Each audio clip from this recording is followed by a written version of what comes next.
Saya Prana, Ariyan Taya Mana, Ariyan Hayatreya, Ariyan Laya Maira, Ariyan Maya Maya, Ariyan Shayayana, Ariyan Elyata, Ariyan Nyahara, Ariyan Brahma, Ariyan Elyaki, Ariyan Leara, Ariyan Sayashi.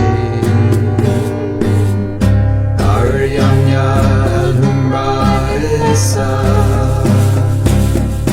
Arianya Alumbra Elisa, Arianya Alumbra Elisa,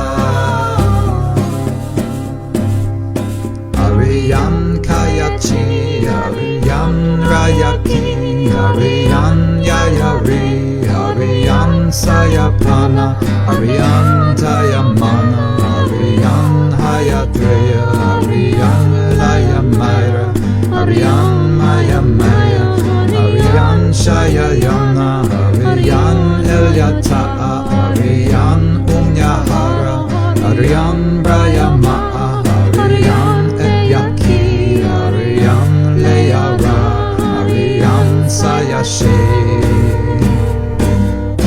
Arianya Alumbra Elisa, Arianya Alumbra Elisa,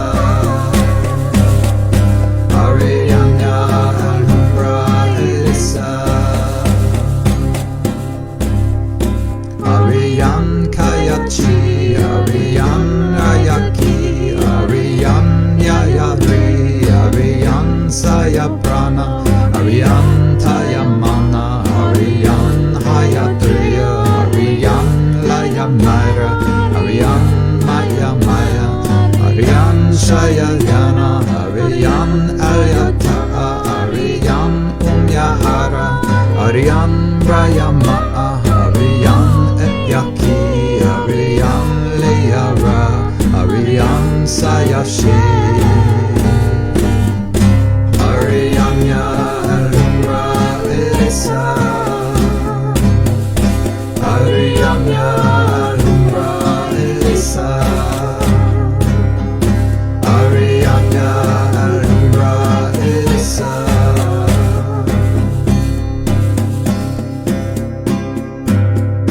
Ariyan Kayachi, Ariyan Rayaki, Ariyan Yayari, Ariyan Sayaprana, Ariyan Tayamana, Ariyan Hayatreya, Ariyan Layamaira, Ariyan Maya Maya, Ariyan Shayayana, Ariyan Elyata, Ariyan Unyahara, Ariyan Brahma, Ariyan Etyaki, Ariyan Leara, Ariyan Sayashi.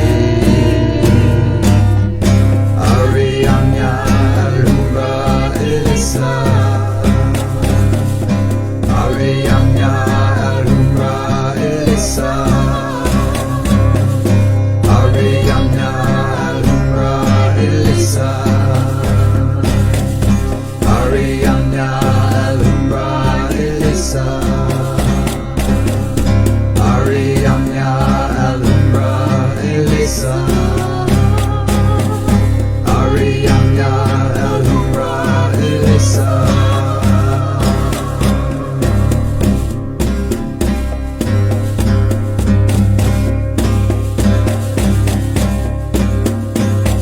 All right. Part two. Part two. Yeah. um, we had left with the 2012. Yeah, May of let's do it. 2012. Plasma. But then we were talking about our future stuff again. But I guess we probably ought to get the the 2012 thing out of the way. The contrast, mainly. The Maybe not contrast. the politics, because I know you're I not really don't want to get fascinated it. with Yeah, that stuff. no, But just and the I contrast and of, it's personal stuff between. I mean, it was rough for everybody during that time. It was hard. Um, I I so well. I guess this is mainly my thoughts on this, on what happened, right? So I wasn't surprised at what I heard because I had kind of picked up on a little bit of it, not quite to the intensity of it beforehand, in regards to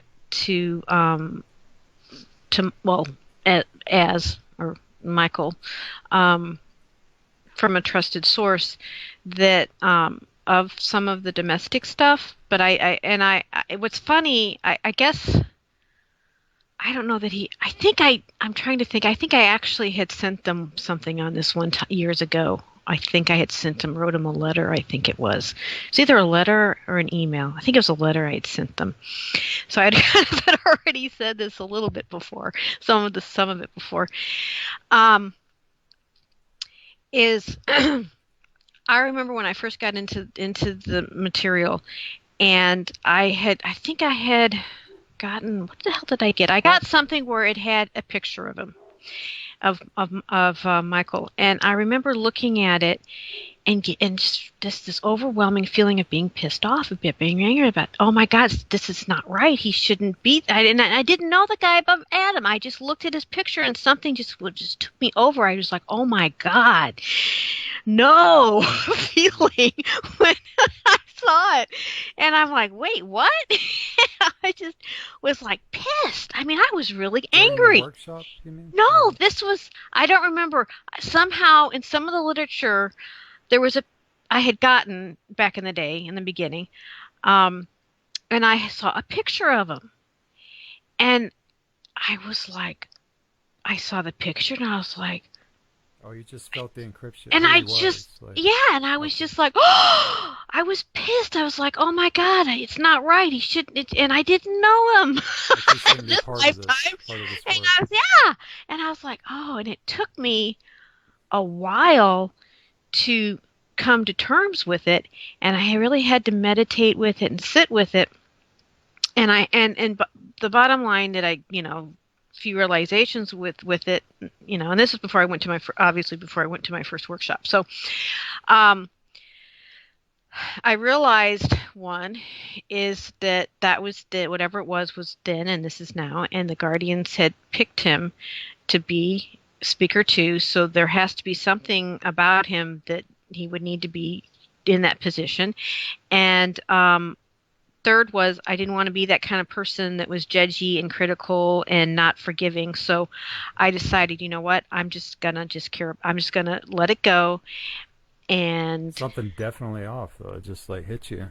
Oh, big time. Oh, okay. Like you had to do a little purge, processing things. Oh my God, it was very illogical. Had logic, had nothing to do with it. He did nothing. I didn't know from Adam. I was still had this overwhelming sense of, but then again, the three of us have been together. I know. Whenever we've had any kind of anything, I've been in the middle of it, right with them. I've always picked up on that. That's why I could go so naturally into the grid work, because it was so natural to me, because I was always involved with it somehow.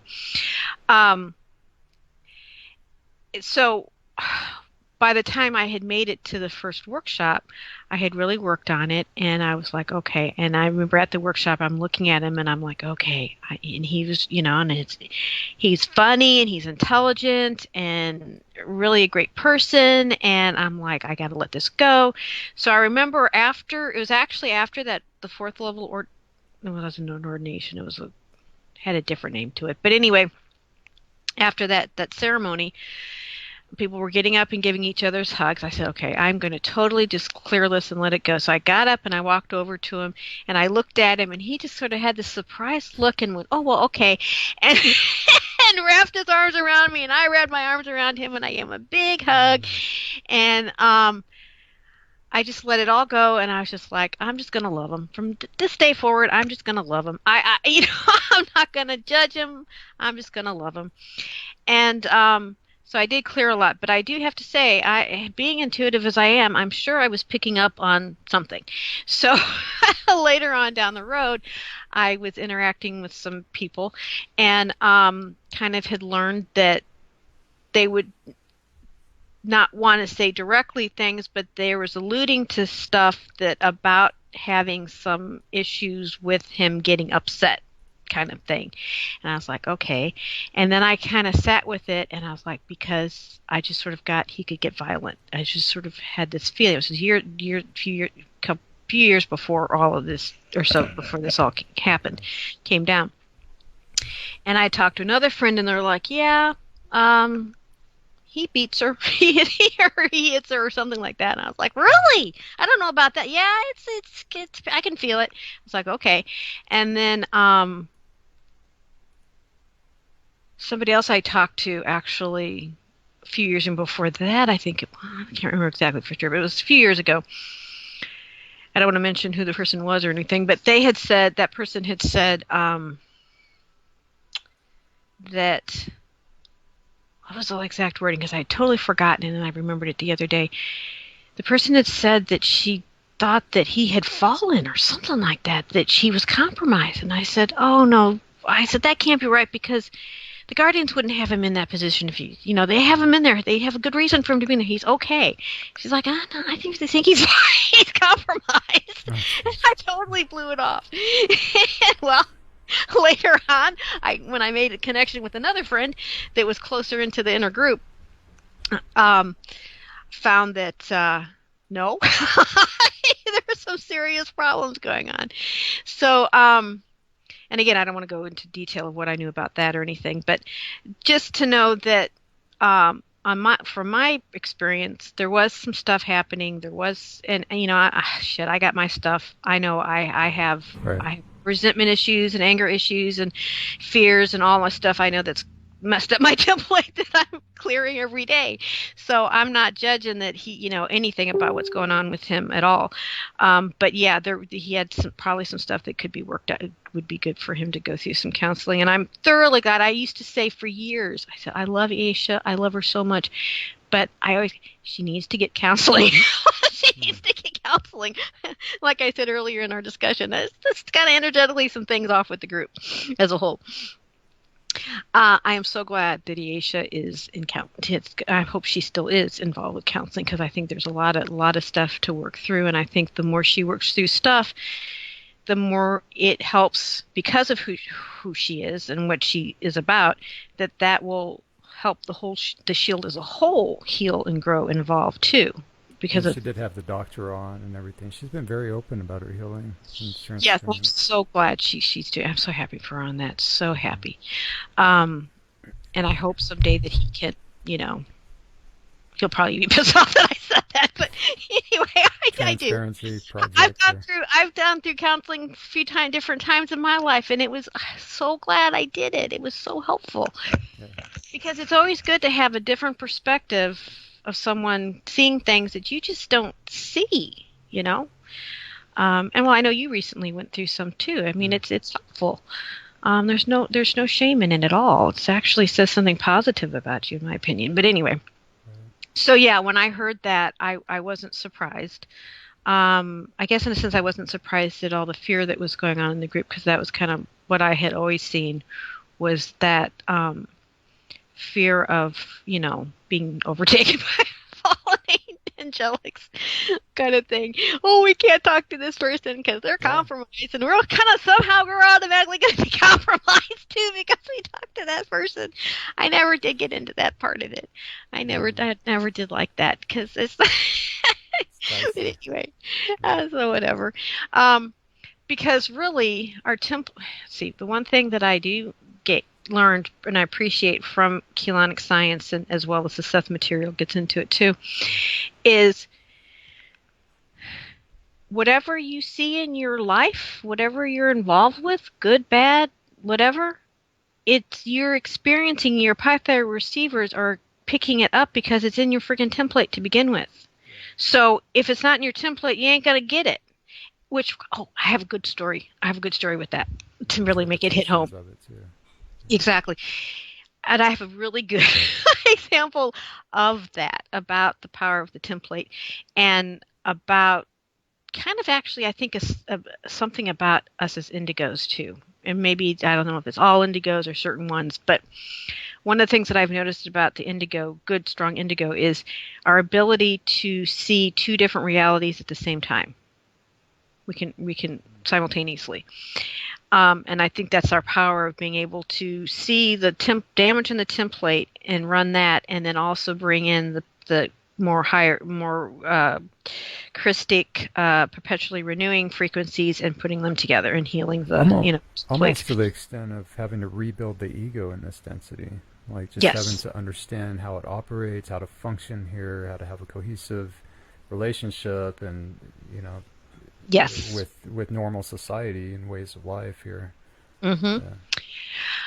So years ago, I went to this one.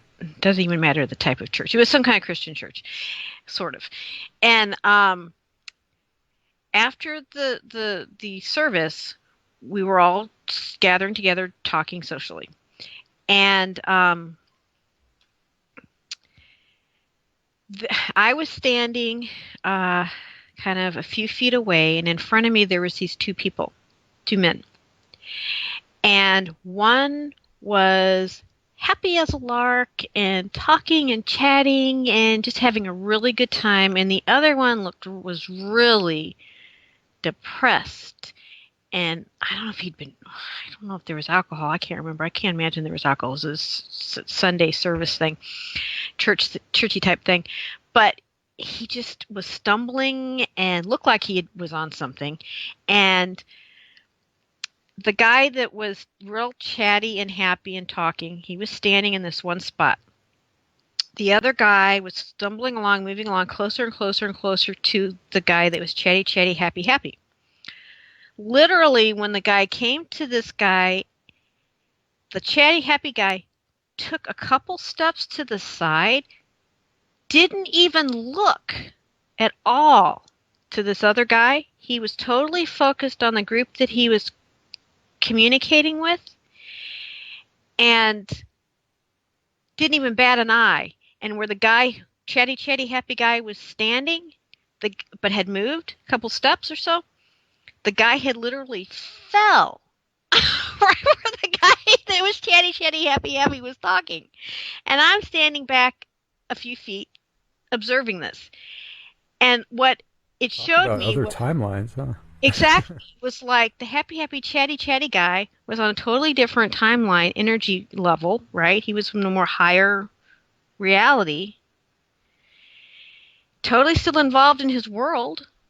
Different frequency, not fazed by that guy at all. Yet they were two realities, and he was this other poor guy. I don't know what happened.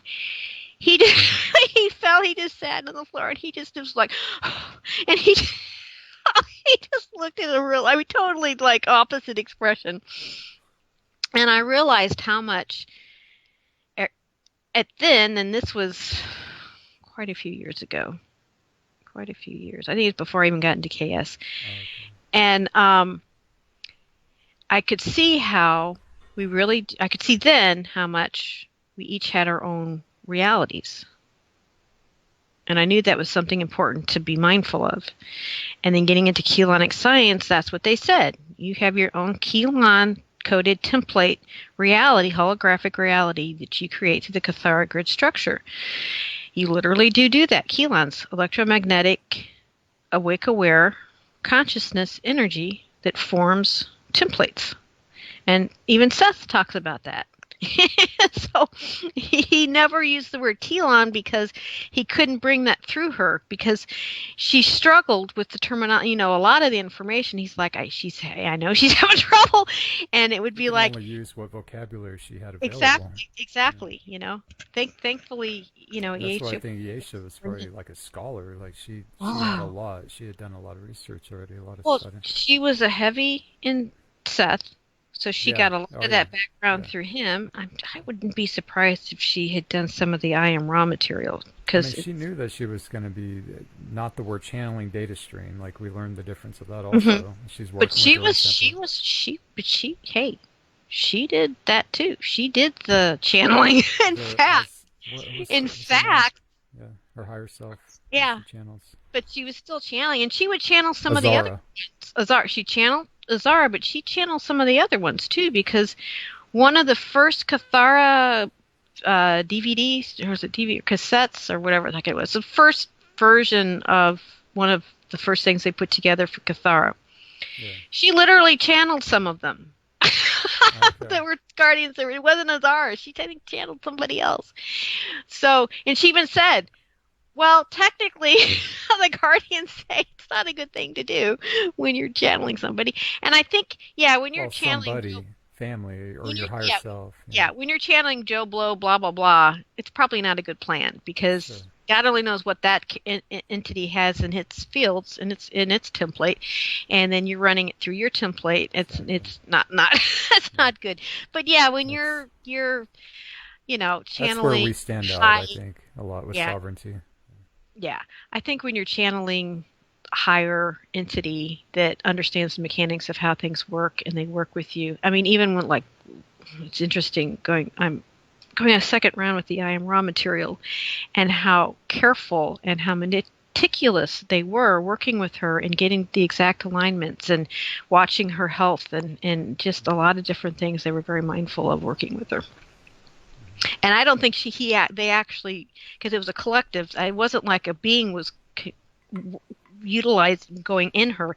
They just were, I think they were doing probably a form of Keelanta with her, I'm sure, because they used her mouth apparatus, A lot of similarities there. her brain apparatus. Heroic probability, There's Yeah. a lot of terminology there that we Yeah. use. Yeah. So But yeah, what was the difference with the plasmas when the first thing that comes to mind is the DNA bonding. That's when we got our plasma template. So what yeah, did you notice? I love the Alhambra. And when I knew something was up before I had learned about, I guess it was the April. Well, actually, I really like the plasma work. The Cathara stuff, like I said, it's like I could experience it by my hologram changing, but when I did the plasma work, that I could really feel. Okay. The new stuff we're doing now is much more tangible to me, much more powerful to me, much more authentic to me, or I don't know if that's the right word, but So just more real. from the description you're given before with Flame Body and Mahart Steel, there was an outpicturing effect. There was almost like a time lag or something. Like you didn't feel it immediately. So with the plasma, it's immediate. It's like in your face. It's right there. Like I can feel this frequency running type thing. Is that it? and yeah, and I guess do you want me to go into my experience of the Fatally stuff? Absolutely. Yeah, that's Okay. what the subject is after Okay. the split and everything that's relevant. Even the It's twin interesting. stuff. Yeah. I mean, Oh, yeah. God, that reminds. Yeah. not That too kind much of we can go actually into, but reminds me of something else, which ties into it in a let's take direct notes. way. Let's write down the topic so we can come back. Oh my God. Well, it kind of goes There's a lot of with branching. this, with the folly type energy, I guess, Okay. because that's kind of what the Fatally energy Yeah. was. But The virus, right? the virus. But I guess this actually sort of goes back to the Morocco thing too. Okay. It's all connected. That's the same thing. one of the things that, and I just remembered, I felt like what happened too during that time period for me was I experienced what I would call my false self, my avatar self that fell type energy during that, right after the months after Morocco, kind of that year really after Morocco, when I was kind of trying to rebalance after that workshop. It's like an interface open to the avatar level to heal, or it couldn't go forward. I felt like during that time, I don't remember exactly all the details of it, but I do remember that I remember connecting with what I picked up was my avatar expression that had became dark. Okay. And it was still connected to me, obviously, and I was facing it, and I said to it, look, there's free will choice. You have to make a decision. I, myself, choose to the Christic way. You have to make your own decision on what you want to do, but you can't, I think Yeah, I said you can't stay with here. You have to go What someplace what else. what type of indigo are you, by the way? I'm a walk-in, so I would say, That's a one. Indigo yeah, one. yeah, Okay. yeah, and that actually happened before I got into chaos That's a whole 2 years. nother story. That's Walk-in a whole story. other That's everyone. story. The You have a walk-in story topic of is a the big one. walk-in story. Um, and that's even kind of weird with that one too. But anyway, so I had kind of faced that part, and I think I had even said, okay, I don't know exactly what I said, but something to the effect you had to go. And I think I said, there's guardians that can help. You can go in that direction. So I think at the time, Aisha had said that, there was help for parts of herself that needed help. So I said, you guys go there. You go there, or not you guys, you go there. So I felt like relief because I think I tried.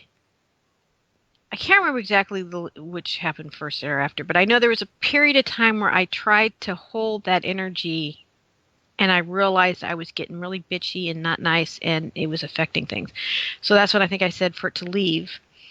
And then I would say like 6 months or so later, and I'm thinking I don't can't remember if it tied to the Australia when we were going to do the Australia workshop and then that fell through. But that was during that time I was in New Mexico and think that those grids got compromised, so we didn't. I'm not sure if there's something to do with that time frame or not, but something had happened that was not good. And I remembered that that part of me came back and was scared shitless, was traumatized. Wherever the hell it had gone, it was traumatized. And it apologized to me like you wouldn't believe, saying how I was so wrong, or it was saying it was wrong, and it shouldn't have tried to not go down that path, and it wanted to make a change. So maybe that was when I said maybe that was when I tried to hold the frequency of it. And then I think there was a point where I realized I couldn't handle it, and I said, okay, I think the Mashayahana were probably in at this point. And I said, you can connect with the Mashayahana and they'll help you out because I can't handle you right now. Yeah, it And almost sounds like the extraction thing, Sliders I 5, the think it was Messiah. around that, but I think I don't think I got the material till like a year later or something. Okay. Uh, so I had like just gone through it myself, just intuitively. And so yeah, I think I heard bits and pieces of it, but I didn't go through the whole shebang of it. But anyway, so I knew there was some place that it could go, and then that helped tremendously. It was a lot lighter, and then I've kind of felt throughout some periods, kind of parts of it coming back in a more balanced manner. But really, this time is to me bringing back all the different parts of self together to harmonize The to post then fail safe time right now you're referring to. yeah, Yeah. that really this cycle is all different parts of self that had gone through different rabbit holes of experience, some really nasty, some really great, that they're all kind of harmonizing back together again to then you know um, the full experience to be transcended or ascended into the core of our being, right? To source itself. And that's really what all of the fail safe and everything has been, because normally with all the compromises, you just recycle or start over again. But that's not what we've been trying to do. We've been trying to keep as much of our experience consciousness is intact of all that different crazy stuff we've done, because that'll enrich the whole of all of creation of the infinite one of the God source first eternal, to get it all, experience it all, and then that will expand our experience even more of who we are as well. I like to say it. I don't like to say he or she. I like to say it, capital IT. We're it. um, And stellar activation, where does that fit in with all this too? Like it's ending in 2020 or 2018, was it? Something Supposed to like be this that. year. It's either was last year or this year, something like that. Or this year is when it started. Yeah, to kind of shut down That's still on. slowly. That I was think it's something that still. still Yeah, I think happened. I think it's still Okay. probably happening. Um, I think that's why we have what we have with the fail safe the way things have been able to activate and come in, because there was already the spiral coming in. Uh, it now, granted, in our realm it was reversed, but it's still coming in, so you can still have it channeled differently to bring in those higher frequencies. Just they're coming through the fail-safe It's mechanisms. all still happening at once, and Yeah. it's not like one timeline versus another. The fail-safe timeline, the stellar activation timeline. There's It's well, all there's a blending. whole bunch of. Yeah. Anytime you have a thought and think, what Yeah. if, Yeah. you've just run a But new do you probability see- timeline. But let me ask you this: you see like two distinct, or maybe even, well, of course, multiple, but some timelines leading towards, fall path more, or realities where things didn't go good in the stellar activation, still ongoing, and then there's other timelines going in the right direction to meeting earthing, and to safety, I guess, ascending, or is it already All of done? that. It's all simultaneous, right? So it's all now, now, now. Every moment, every now moment, whatever you're putting your predominant intention energy on of how you are being affects past, present, and future. So it's really important to be mindful of your thoughts, feelings, and actions all the time, because that's literally creating the grid, your template around holographic reality.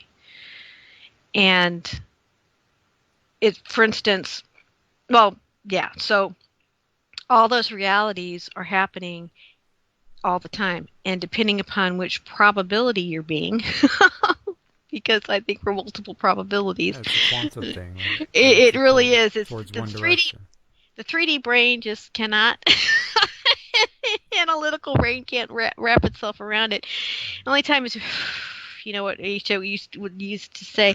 Sometimes I think probably still does. When you just go, breathe in and expand your consciousness out, you get glimpses of putting that all together, because that's when you connect fuller into those orbs of your different expressions.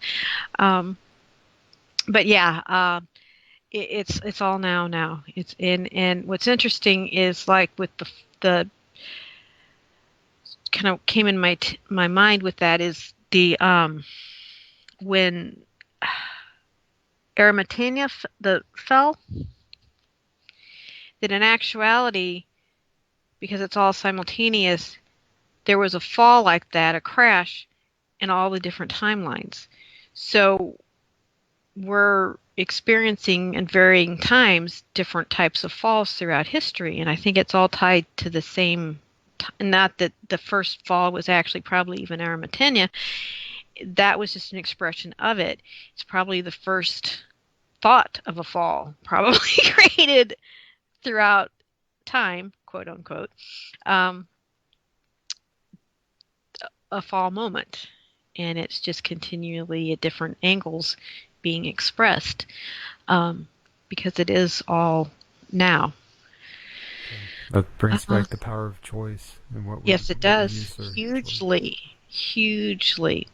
Because there are some personal things that happened to me that I don't really want to get into. But anyway, I was feeling like I went down the wrong street, and I was like, oh my God. And I was really depressed, and I was really not wanting to be here. And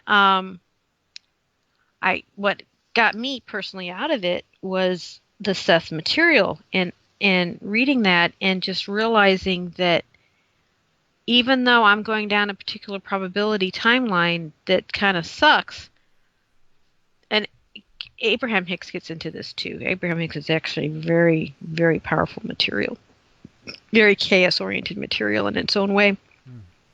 But how, in the moment, through what attention you're putting your predominant thoughts on over, consistently, if you're feeling good and doing things that feel good and feeling more lighter, you're gonna, like a magnet, right? Snowball effect. right, you're gonna the law of attraction. You're gonna draw more of of like energy. And we know with the chelons that it can, in breath, out breath, you draw it in, hold, and then you get quadruple out and backflow. Yeah, the whole thing. The mechanics of how things work. At the right arcs and angles. Exactly. And your thought intention and the emotions are the first physical manifestation. So tangible physical manifestation are your thoughts. They're not you. They're just the first, but they are so guide one so powerfully. Because when you feel a little something and it feels good, you feel a little bit more good, a little bit more good. Or you can sometimes get really wrapped up in feeling bad and you can draw that more into you. And that creates whatever your grid is that you're going to continue moving into and creating. Because your physical, remember with the holographic projection, it's actually the past. Because the now is internal in your mind of your thought intention you create in mind, and it happens in mind, in the big mind, and then you get the manifested regurgitation of the past of it being done, physically projected in front of you. So when I realized, really got to start to understand that mechanics, I was like, oh, I don't have to be stuck. I can really make a change. And it's actually really true. There's no victims in this anymore. There's absolutely no victim at all when you really realize it's in mind. All the fatally, all the draconians and the FAs and all that is a reflection of something going on in your holographic template. And you can be afraid of it and create more of it, or you can face it and see it for what it is. Because usually I've always known, before I got into KS, that if I have something in my life that I'm scared of, or something, within me, that every time I've just meditated and sat quiet and faced it, whatever that subpersonality was, it was always a part of me trying to protect me, help me, but got pissed off or upset because I wasn't listening to it. And so it would get stronger and stronger in the negative because it was trying to get my attention. Right. So whenever I would stop and pay attention to what it was trying to tell me, it became the sweetest thing you'd ever could imagine. It became a helper, the more I get to know different parts of myself, the subpersonalities thing. Yeah, that's true. So, what direction the quantum's focused towards after the healing too. Yeah. So looking at that perspective, which I wish I had kind of had more of an understanding of that back during the Fatal Elite thing, because I felt the breach in the energetic breach in the mass indigo shield in the weekend of August 2011, that workshop. I was supposed to help a friend paint her new house and I was getting ready to get that together, and I was walking down the steps. Was this after Sliders 11? This was the workshop, whatever the 2011, during the India, 20... Sliders 11 India around. It was August 2011. It was when the indigo shield was originally breached, and there was some workshop. Because I don't know if it was India. Was it India? I didn't think that was in August. Was it in August? Anyway, India whatever was that right August. Before the May one, so it was in between Sliders 11 and May of 2012. No, this was 2011. August of 2011 was when the shield was originally breached.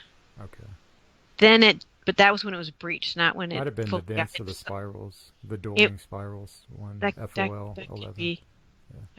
Well, it was August, so it wouldn't have been FOL. It was August 2011. Whatever that there was, had to have been either Heath. I always get the two confused, Heath R and Heath Along, which one's May and one's August. Whatever the August one was. Right. It was one of those kind of workshops.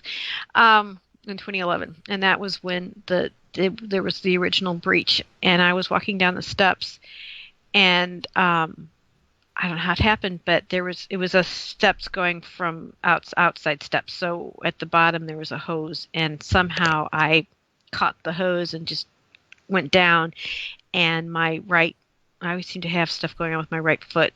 Anyway, my right foot got twisted, and actually my right side. There's certain spots that I have physically that I think tie energetically to the planet. So I twisted my right ankle.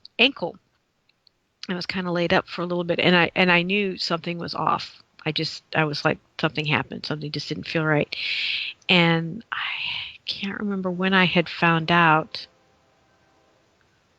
And I had known there was something at that time because there was something to do in Savannah with Forsyth Park, and there's a fountain, and there's stuff that was going on energetically there, and I knew something had happened there, and it was tying to, and I know there was some kind of dark thing that was coming out of that fountain, and there's some weird stuff. This was before I knew about the Fatal Eve, but I could see it, this dark stuff, energies that was coming out of the fountain, and I had worked with the guardians of that land, of the park there, and previously, and had capped it, and had done some things and had helped those grids, but then I was getting there was something new going on, and then later I found out about the Fatal Eve thing, and about the breach and stuff. But I had picked it up before. I just didn't know. I didn't have a label for it about the Fatal Eve. But I knew that it was interesting. There was the guardians in Savannah were kind of a mixed bag, but they were actually wanting to help and actually do good things. So they really were working to. They didn't like what was coming in, whatever that new thing, that dark energy that was coming in. They didn't want any part of it, and they were compromising and working with me, working with the Christic, working with the guardians, and. So there was that experience, and then when I found out about the April 2012 workshop, I had, through my contacts, that there was the call for the people to come to the May workshop. I was like, yeah, I got to pick it up on stuff, and that when I had heard about the two speakers, I was like, oh, well, shoot.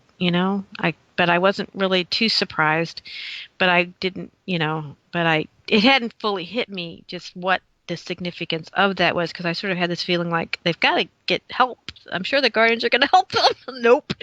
I didn't realize how much disharmonics had been going on, because I had gotten guidance. It's funny, I had gotten guidance, a couple things. One is I got guidance not to really be too much involved with the politics and stuff, to do more stuff on my own. And then the other thing that I had gotten was, what was the other thing I'd gotten?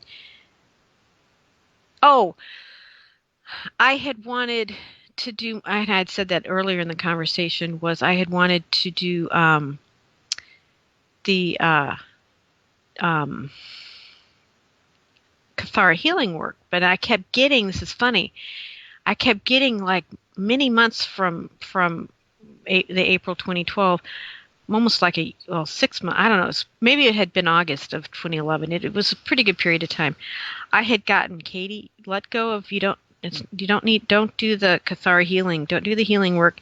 Get more into the teaching end of it, and teaching and stuff and writing. Don't worry about you don't need to do the healing part. And then I found, well, sure enough, later. Yeah, don't do client sessions. You don't need to do that. That's what I meant for business. Do more of the teaching and stuff like that. And well, I found out, it got the call, don't do more sessions. Okay. There was a breach in the shield. Don't transfer frequency. Okay. And so I had gotten that, and then, and well, knew for the whatever importance. reason, if it was a virus or anything, it did move into self-healing and a lot more sovereignty in my own life during that time also. Like, it took a big turn. Mm-hmm. It's kind of controversial at this point with some chaosers about the virus and what happened, what this whole thing's about.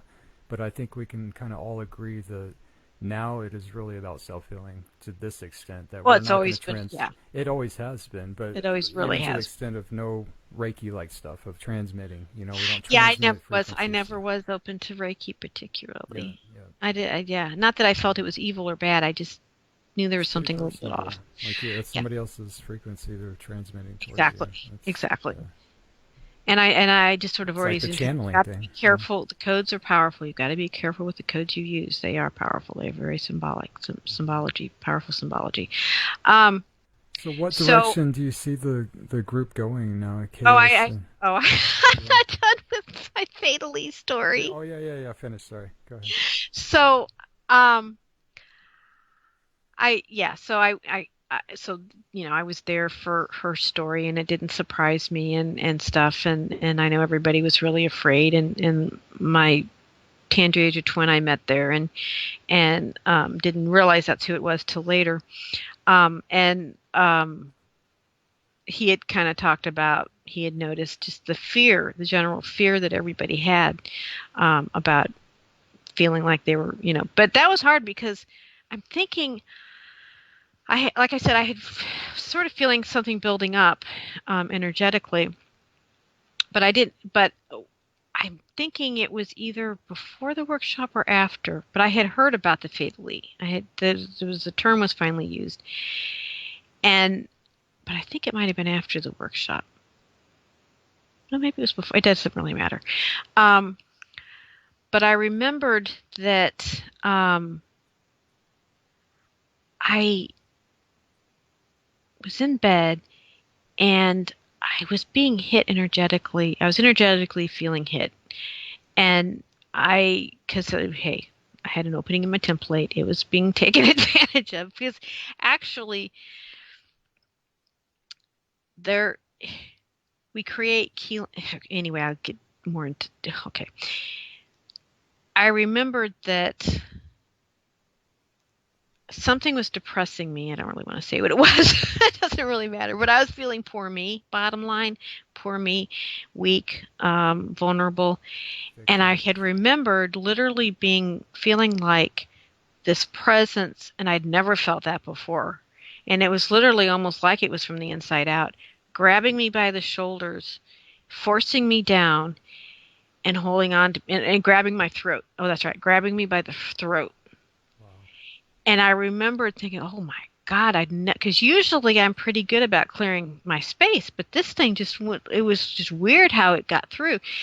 And I mean, the stories people say are not wrong. It was a nasty time. Anyway, I was grabbed by the throat, being held down.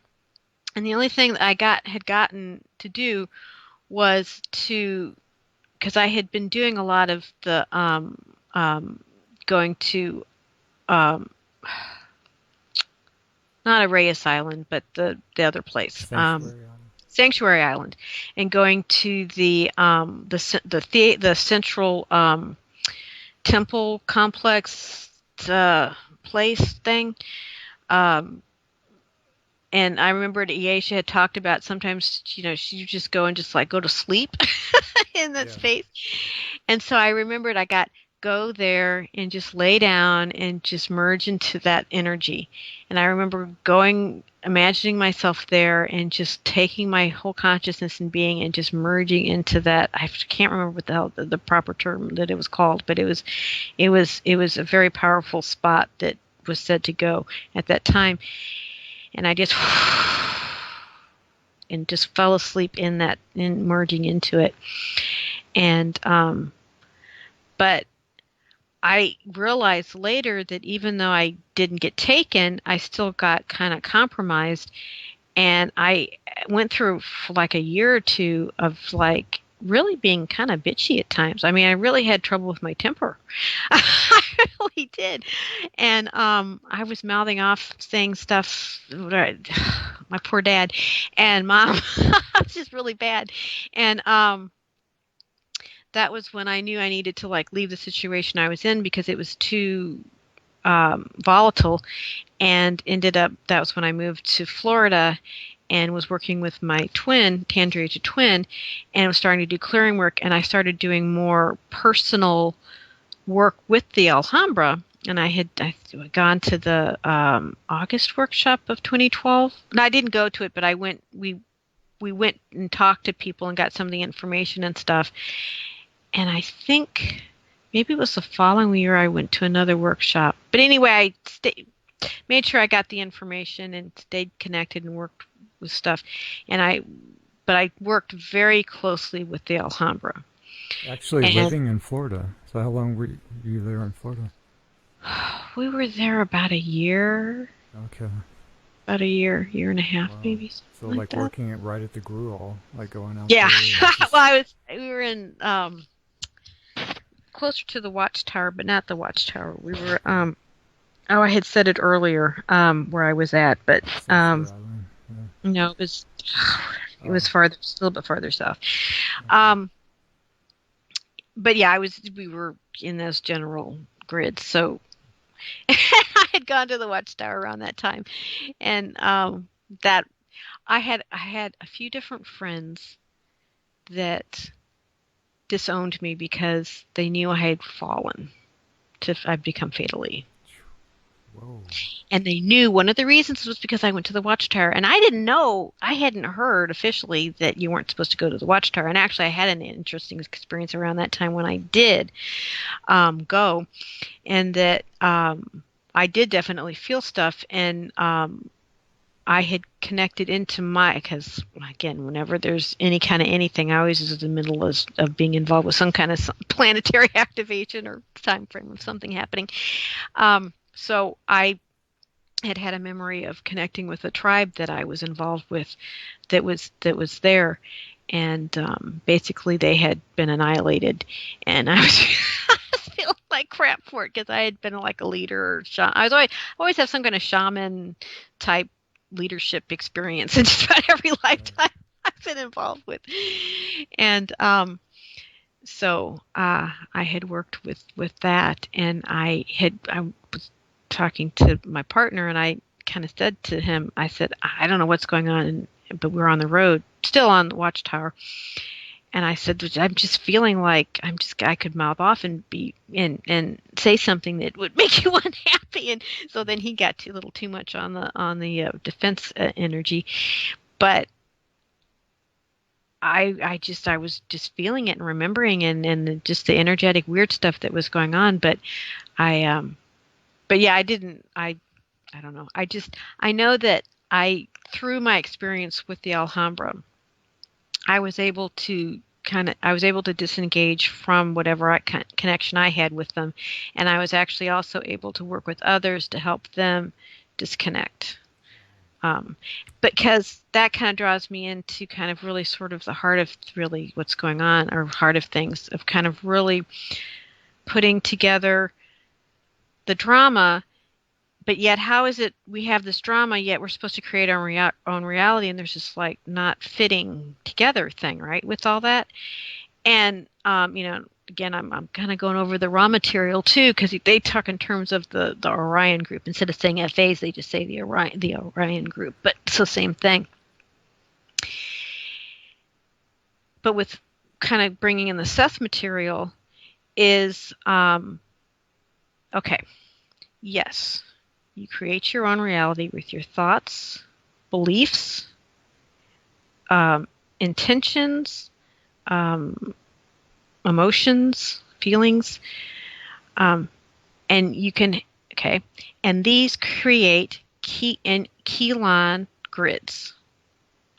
And if you have enough thought intention into your belief, you can create it's a subpersonality or an entity or a live being with its own individuality. So over history, we've created but yet it's still part of you. It's still you, because if it's all mind, remember the physical touch it, taste it, touch it, feel it, 3D reality is really D1, D2. It's the elementals, consciousness beings. it's a holographic projection aspect of it on the third dimensional level. But it's not you. It's a holographic projected reality of a particular expression. Seth would use the word entity. Your entity. Really, he was saying your avatar or your rishi when he said entity. Or he probably even felt bigger than that, because it was interesting with that material. There was a Seth 1, a Seth 2, and a Seth 3 Right. that they referred to. And I get the impression that Seth 1 was the Oversoul, and that's where she got her guidance to write the Oversoul books, because that was really Seth's experience through her translating it out, because she was a very good storyteller in her own right. And then there were periods where she talked about Seth 2 coming in, and Seth 2's personality was extremely different from Seth 1's, and she could feel the frequency was much more intense. And she would talk about this like cone-shaped shape above her head. The point, I think, down at it was the point, I think, was down at her head, or was it I can't remember now if the cone, which way the cone was. But it was funny. She'd look up and she'd kind of move her head till she'd feel embarrassed. She'd get herself positioned right over the cone, and then Seth 1 had come through, and that really is where the material really started to get more intense. But yet he backed out, and he's like, okay, I came in, but I'm actually still going to work through Seth 1. Right. You've already got a relationship with Seth 1. And I think Seth 1 was utilizing another one of his selves from another lifetime. Yeah. He was actually connecting in through that self that then connected somehow into her. And she had something with her mechanics that she was able to line up. And they were able to bring through the... It brings in the saying, too much frequency can blow up a planet. So there was a lot of orchestration. So there was a lot of downstepping. downstepping. Yes, a lot of like downstepping. in proper order. So, and Yeah. I did make the remark that she wound up almost crippled from the She did. experience, and you kind of came back and corrected me on that to say that there was a power of choice of how much she allowed. Yeah. That's why I'm always thinking, man, Aisha, I wish you would put down the pen and just take a break and just Exactly. write your books and just. But remember, that's when we got remember those lojas and all that. She's got a few different Yeah. programs of actually physically making sure you're physically doing stuff, because Maintaining your if body. you don't, you're gonna hurt. It's gonna hurt, yeah. It's I'm gonna hurting right affect now. you. I haven't done the logos in a while, and I'm just like Yeah. cramped up. Just, Yeah, it's got to come out. you got to do it. Some kind of physical something. Yeah. And that's what Seth kept saying over and over again to her. You've really got to be, you've got to do physical stuff. Yeah. You've got to take walks. You've got to do something. But she was a very sedentary lady, and it hurt her, I can in the long understand the fascination with it. I mean, she probably knew the extent of what her work was going to do. I don't. I've been reading a lot of different pieces of work that got, I guess, they didn't initially publish, but then published after she died. Yeah. And just her totally not realizing in the beginning what was going on or what she was going to be doing. Yeah. She had, a part of her had to have known it was something, just the feeling of the frequency that was coming in. She was kind of scared of it at first. She Sure, was like, yeah. what the hell is this? But She but really still, was. almost Yeah, obsessed, and her husband transcribing and recording and just really Yeah. devoted, I guess would be a word too. Really was. I mean, they were really a team. And Abraham Hicks was a lot like that too when her husband was alive. That there was really that combination. It's very important to have that combination where you have one person asking the questions and the other person open to receive. Yeah. There's a dynamics with that question answer thing. It's very key. That's what was I Am Raw was very powerful. They're like, we're never coming back again in physical. You guys, it did not work. But they say we're kind of liking this question answer thing, where you guys will give you some information, you digest it, and then you come up with what you think, and then you can ask us if you're right or wrong, because they hate the worship thing. Oh my Oh God, yeah. they're like, oh, it's awful. They're like, Yeah. oh Well, no. that's what Corey Good was emphasizing too with the Blue E- Avians. Like, we don't want this to be another cult, Just Exactly. In fact, recently, or not recently, but fairly recently, the Blue Avians have stepped out of the picture. They're like, yeah, y'all started doing it again. And yeah, they're like, we've got new guardians coming in to help, but they're like, don't even say what they look like yet. yeah, I mean, exactly. you know. Just the human thing that we still got, human Exactly. miasm, I guess. Exactly. Hierarchy.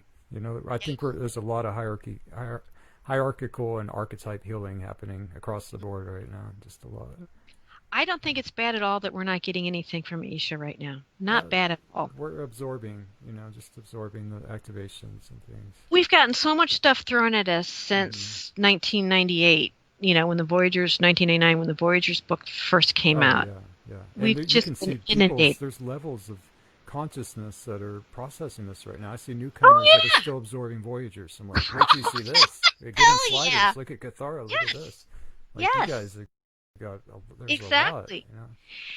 But because of the parts of self that we're not in alignment with, because we don't understand it, and one of the things that's very powerful about the Sith material that I think is very important to understanding KS and understanding the drama is um,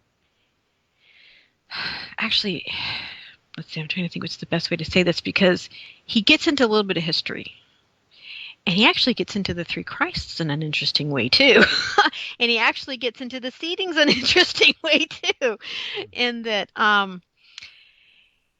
he talks about okay.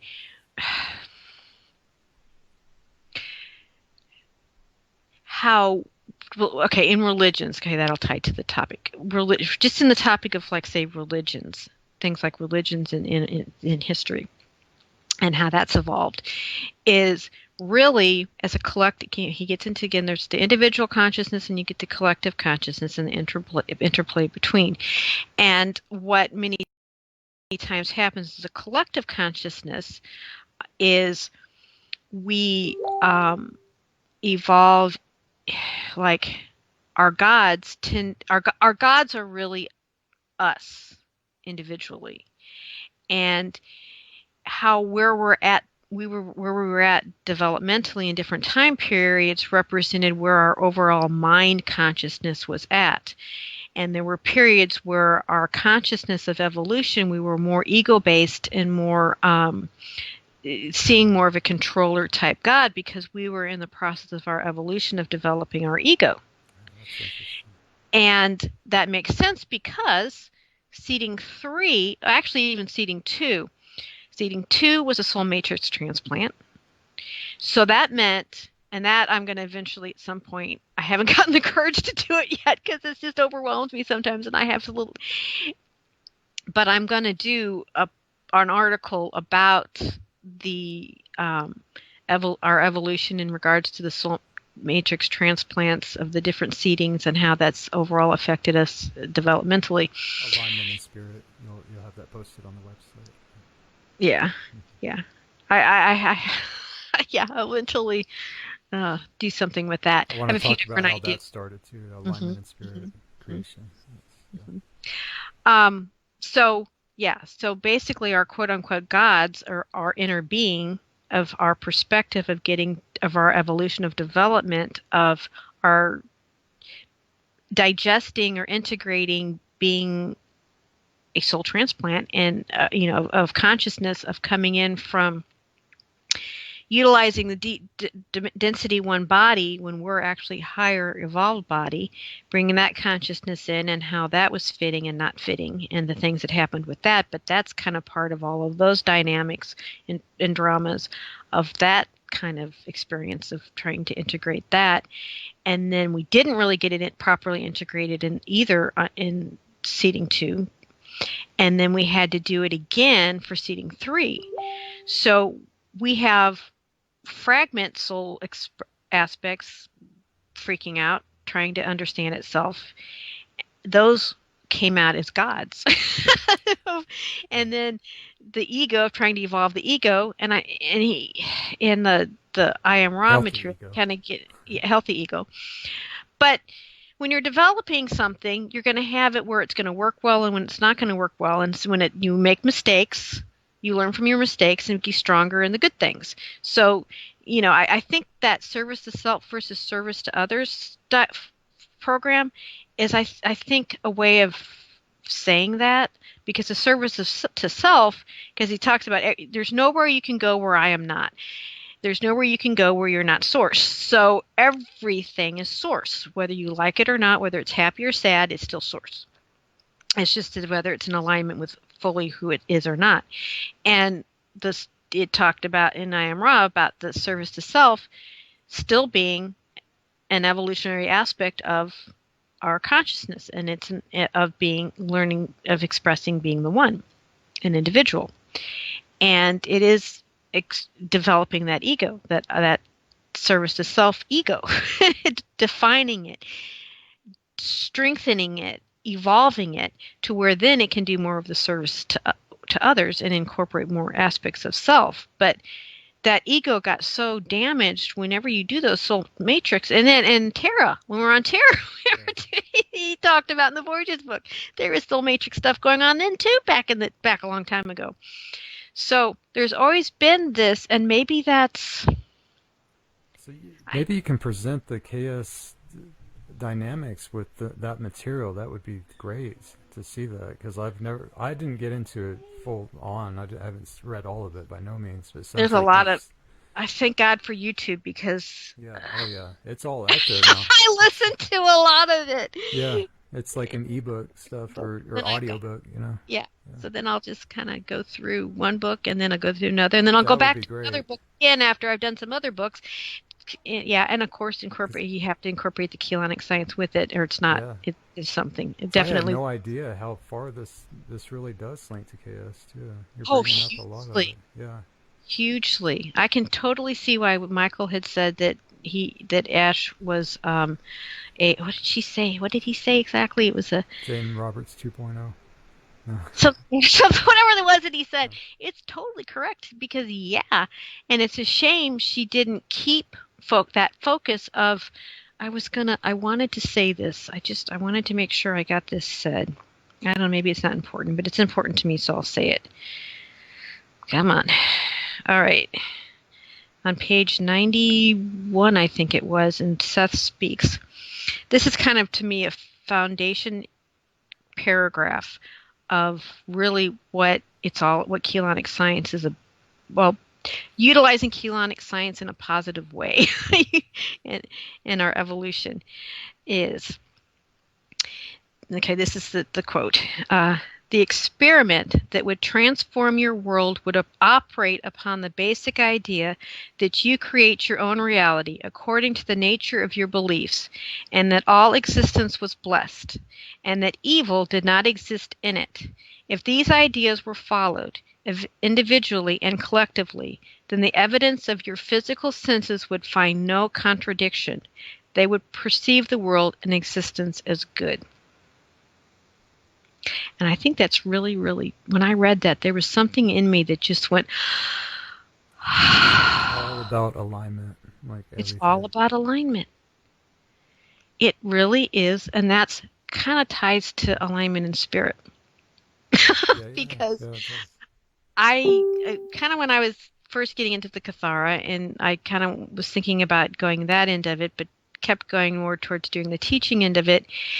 And I was also had started to bring in some Abraham Hicks. I only recently got into Seth. I kept avoiding Seth for some odd reason. I don't know why. I guess I wasn't maturely ready for it. Okay. It was like the first thing that I saw when I first woke up. I'm lucky for you. I didn't do that.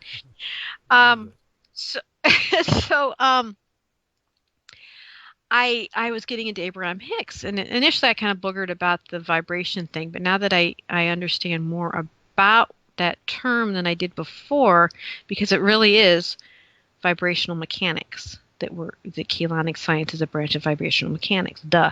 So they're talking about pre-sound vibration when they're saying vibration, and when it becomes manifest, it becomes more light sound based. But originally in the Manu state, it's a pre-sound thing.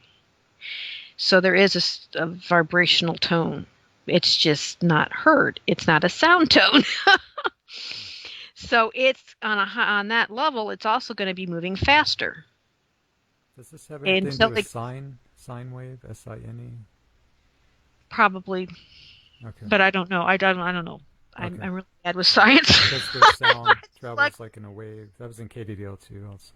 Some of it. Yeah, when it becomes manifest. And the lull zone, Sound. like where it stops, where the vibration. Remember the lull zone in KDDL too, also. Yeah. Okay. Yeah. The infrared, infrapink thing. Also. Yeah. Okay. Yeah. I love that stuff. I do too. I love that. Yeah.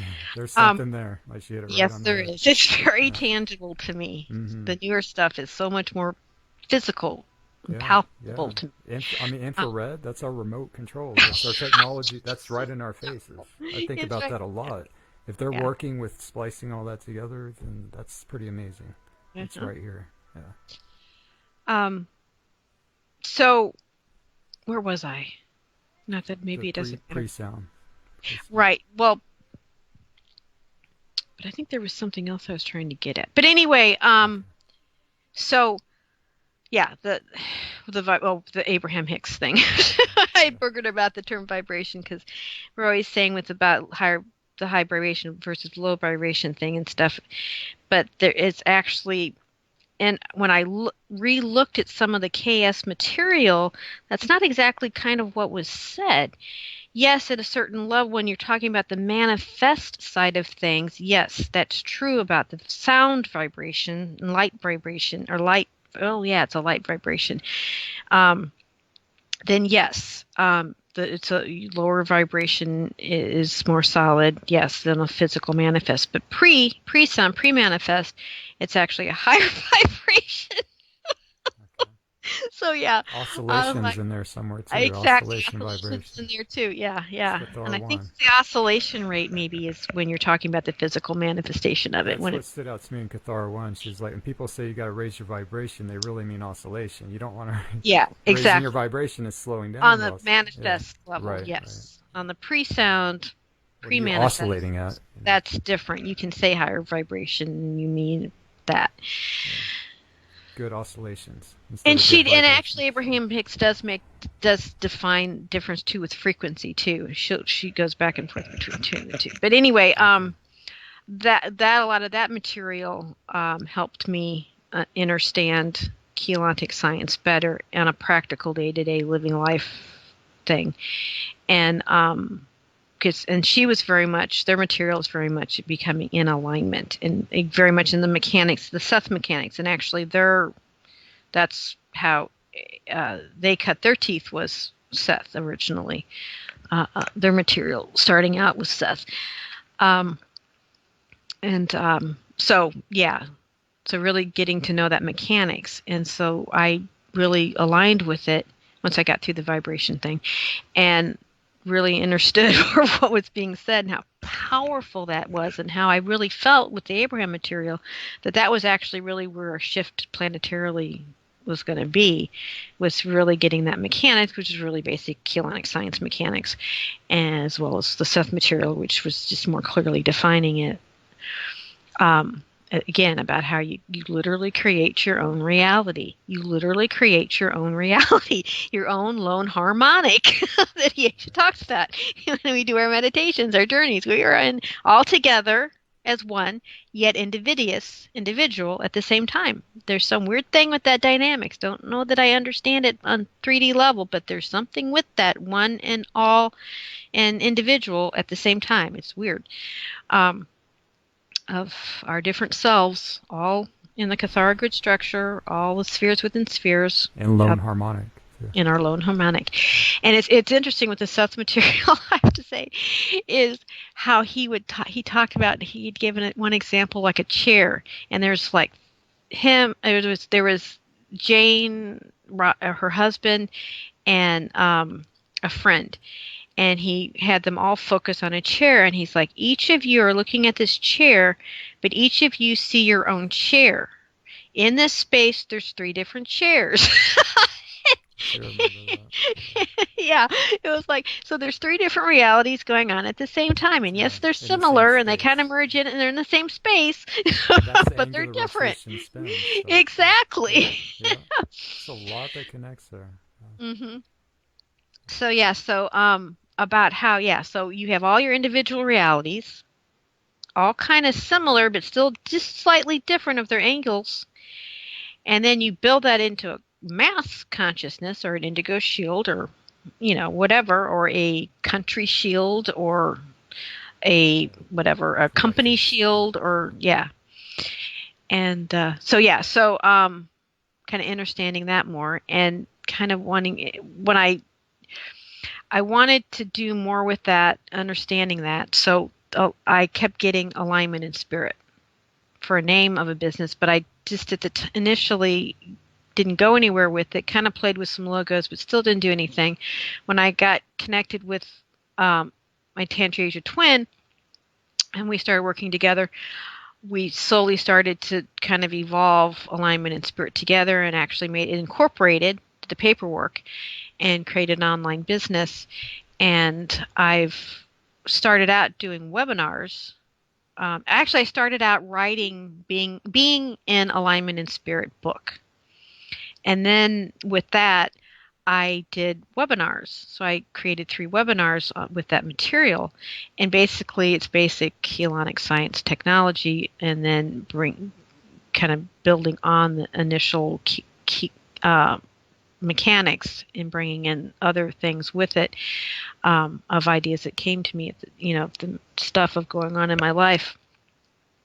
And so actually people can go on, oh, it's on the Facebook. I think I have it all on the Facebook. Yeah, I'll put the Uh, links in the description. So. yeah, the Alignment and Spirit Publications Facebook page.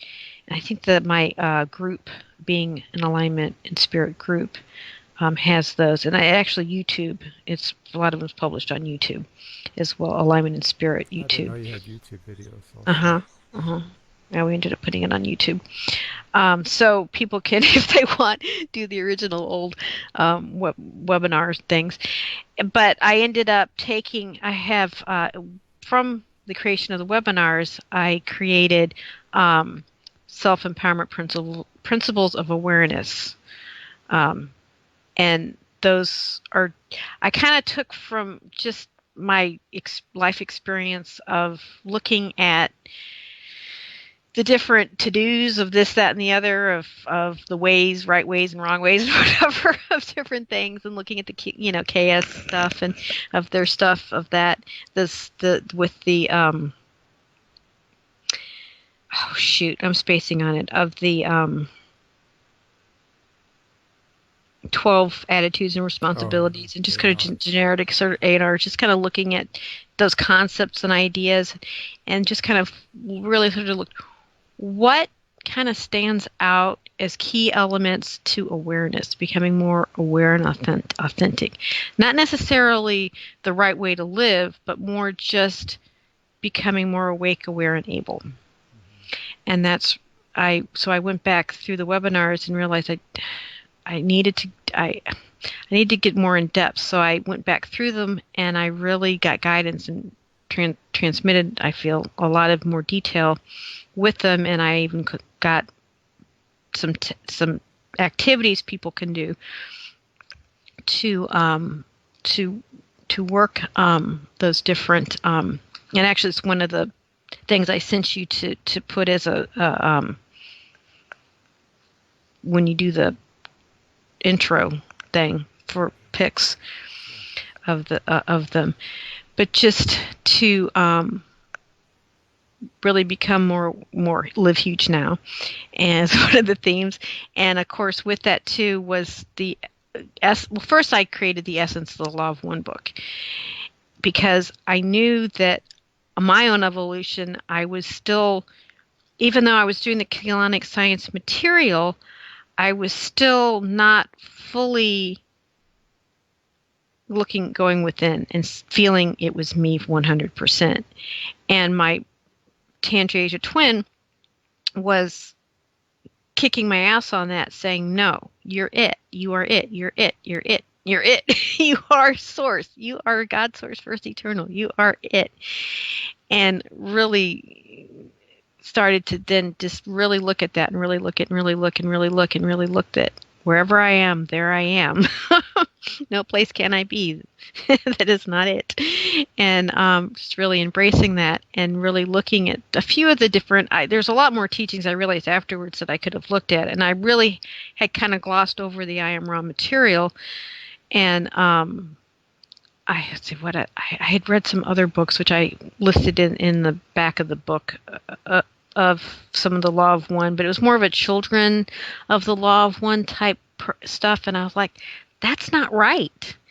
And so, as you're still looking outside and of yourself, and even with our current KS group, that's supposed to be, I remember one time Eaisha saying, "Oh, Source is so God Source is so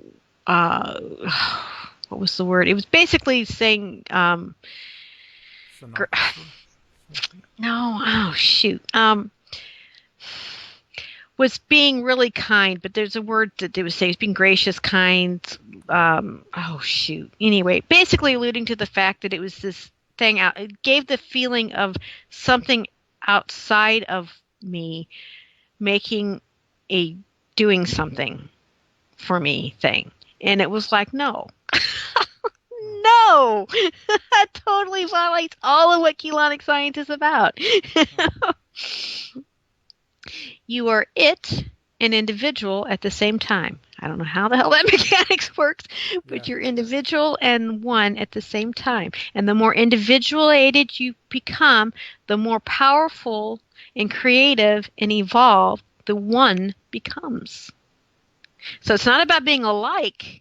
It's about being very individual, but yet at the same time being responsible and knowing that everything in your life, every person, plant, object is part of your template of being the one, and how they're all interconnected yet different. It's just a weird weird dynamics. And so sounds like lone harmonic stuff. Yeah, it really is a lot of lone harmonic. It's like you're still connected, yet you're still separate. Yeah. And when I look at the hermetic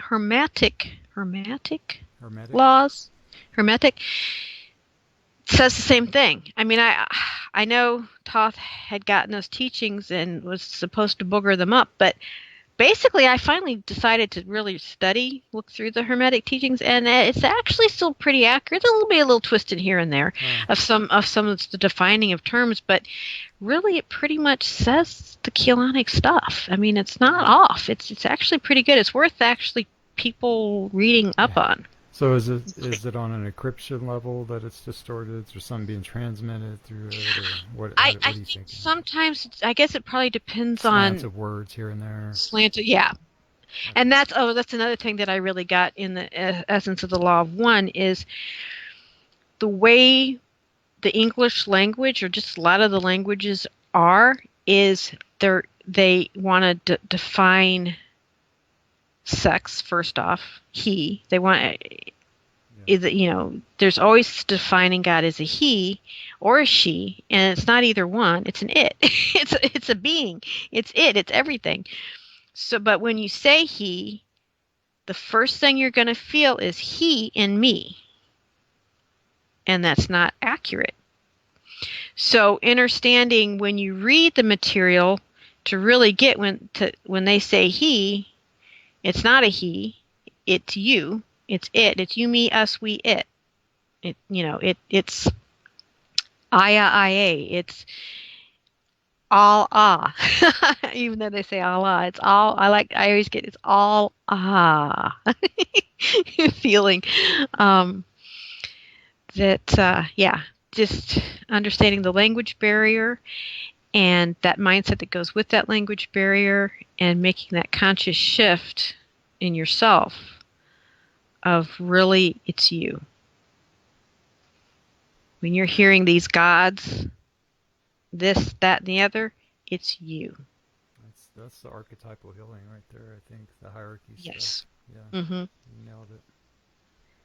So where do you see us going, like as a group? What direction, like for humanity in the future? Is this going to be like a mainstream thing, or always stay out of the public's eye, like kind of temples or something? What do you see? Um, I, well, I can only speak for me, right? And for me, when I make it more, I don't think it'll ever be, well, let's see.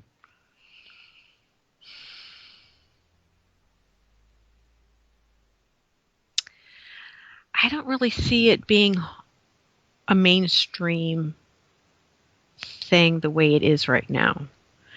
Do you think that the group will heal and we'll be able to do more outreach eventually, or come back together? I What are you think feeling? That's what has to happen first for any future, like for humanity, for it to be out available to everyone. I don't know who it was. There was a post that I was commenting on. Puckett? I don't know if I'm saying his name right. Alexander. Yeah. And he really had a good point in saying with teachers of a lot of this stuff is there's kind of they're coming in with stuff they need to heal, and albeit hell, I wouldn't have done a lot of what I'm doing if I didn't have stuff to heal. I mean, there is motivation with that, but they tend to, many of the teachers tend to get sort of stuck and just wrapped up in whatever it is they initially motivated them to be involved with the teachings. And so there is kind of getting stuck in a particular mindset of how to bring the information through. And what I think, but there's no expansion with it because you really want to make it your own. And then from there, you expand with it, and then others resonate with your expansion and connect with you, and then they take it, and then they expand with it, and on and on. I think that the more we can really break away from the rigid, I have to say this, I'm going to get probably in trouble. Share it. We all have the pieces. We need to share here. I do agree that there is an importance to when you first present a lot of the technical information to probably use the wording that the Guardians brought it in with, because there is an encryption to that, and I do understand that. But I know that the times that I've taught classes in the Cathar classes in the past, a few times I did that I would bring it in with the wording. I would look at the people. They'd always have this blank look on their faces, especially when I first started the class. So I would say the wording, they'd get the blank look, and then I would change make it more personal to what I got with it, and then I'd say what I got, my expansion of it, and then the lights would go on in the eyes because they're connected to me, because that's why they were drawn to me. There's something similar in our templates, and so that. Yeah. And then I could feel the quantum of the room would rise a little bit, a frequency, and then I would again say the wording again, and this time they would maybe get a little bit of a more glimmer of understanding, but then I'd still kind of add my twist, my information, my experience with it, and then the group would rise up a little bit more, and then we'd get a really current going, and I would notice my voice I would start talking faster, and they would listen like they're all getting it. Their eyes lit up. But yeah, I think have a way that each of us can really digest the information in and expand on it, take it for our own, which I know originally that was talked about, that importance of that, of making the work your own. But when you do make the work your own, it does change it a little bit. So I think all of history, I think, has always been this little sect here and that little sect there and that little sect over there, and they kind of have this, and it's kind of the same thing, but kind of a little bit different. I think Culture. there's going to be a lot of variety, Yeah, it's culture. and I think whatever your template runs, you're going to gravitate to whatever those particular sects are that resonate with you. And But I it's the think religions, but it's also the cultures within those religions that we need to yes, accept. The language exactly. of the societies, Mhm. Mhm. Yeah, blending. because it was different parts of the planet or Earth plane that had different parts of the story, or pieces of Yeah, information, yeah. and so they had their slant and a way of saying it. So yeah, I think it's still true now. So that's like an art that we as a group would particularly need to develop eventually for this to be ongoing for humanity in the future to reach a broader public arena, I guess. Hmm. Yeah. Hmm. And I think it's important to keep obviously the key elements, and I think whenever you want to keep as much as possible the original wording, because it does run a particular Right. template of energy. It does. But I think there is going to be a lot of variability and a lot of shifts, and yeah, it is going to change form a bit. But I think, like, for instance, Seth material is Keylonic science in its own way. I still think I Am Raw material is kind of Keylonic science in its own way. I think Alignment in Spirit is KS material in its own way. Right. There's a lot of other people that have done their own thing with Keylonic science, but it's their own way.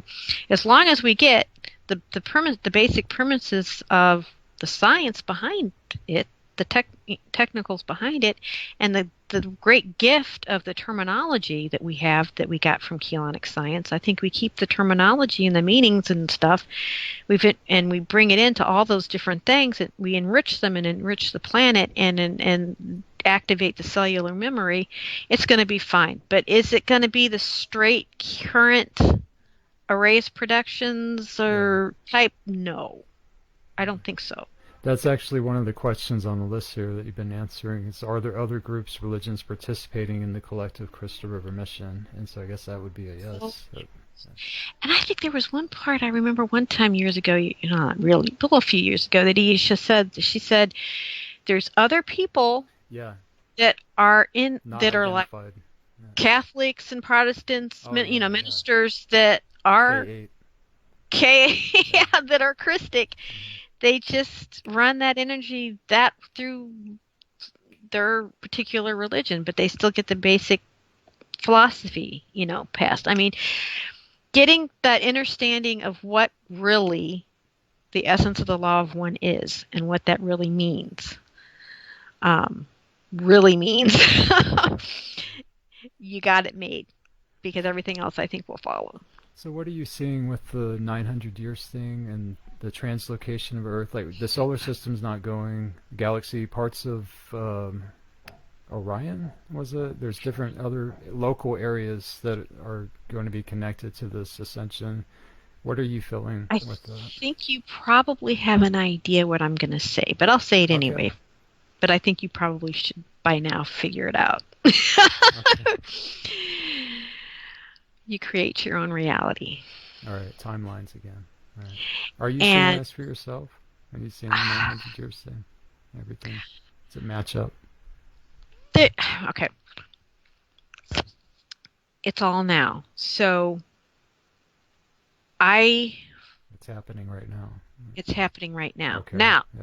depending upon your mindset and your belief systems and which particular beliefs are dominating over others and this, that, and the other, there may be even parts of myself that I'm not consciously aware of but are still part of my being that may take 900 years. And there's going to be parts of myself that, if I stick to being more mindful of my thoughts, feelings, and actions and da-da-da-da, and what my predominant thoughts and feelings of things and stuff, I'm in New Earth already. Yeah. Yeah. know, This part, And it's there's quantum. there's times where I close my eyes and I can tangibly feel that reality. Right.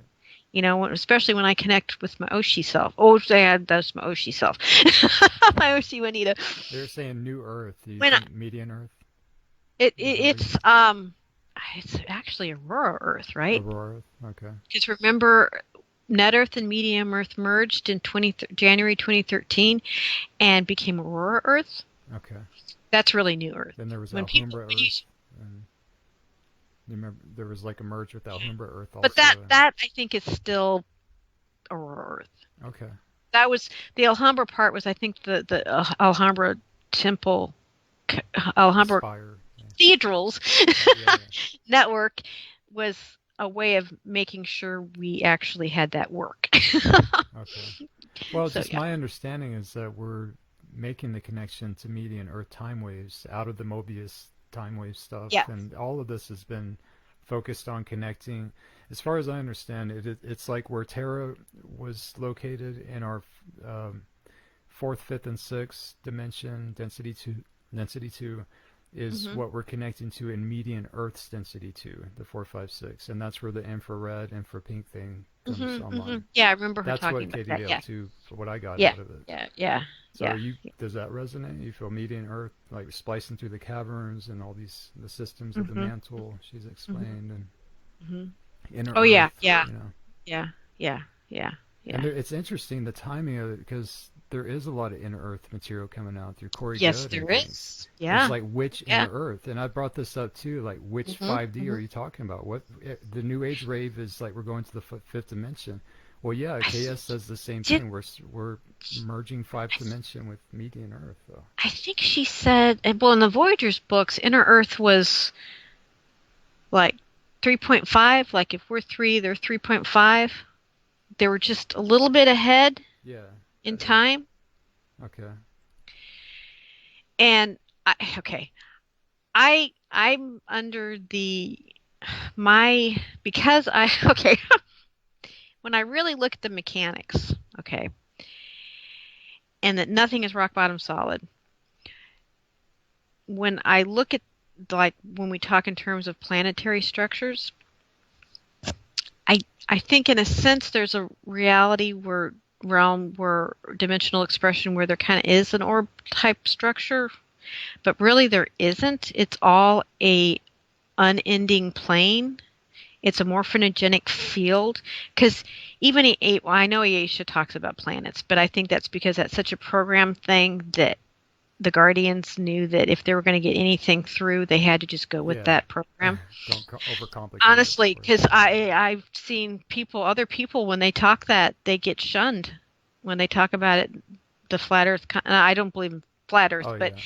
I don't believe in flat Earth. But just when people try to talk about it not being an orb, it's like, oh my God, you're an idiot. Yeah. It's like, no, I Yeah. just understand the mechanics of things a little bit more. Well, and And the Aisha sun even says, too. there really isn't the space between like we Yeah. think it is. It's just where the apartheid receivers, there's an assuming a distance when there really isn't. There really Right, isn't. right. It's and there's actually an excellent book out on that where the guy really got into the science of it. That there is separations of what we consider worlds. Holographic universe. Ice. I think he said ice something. Anyway, that's a whole nother topic. Yeah, But yeah.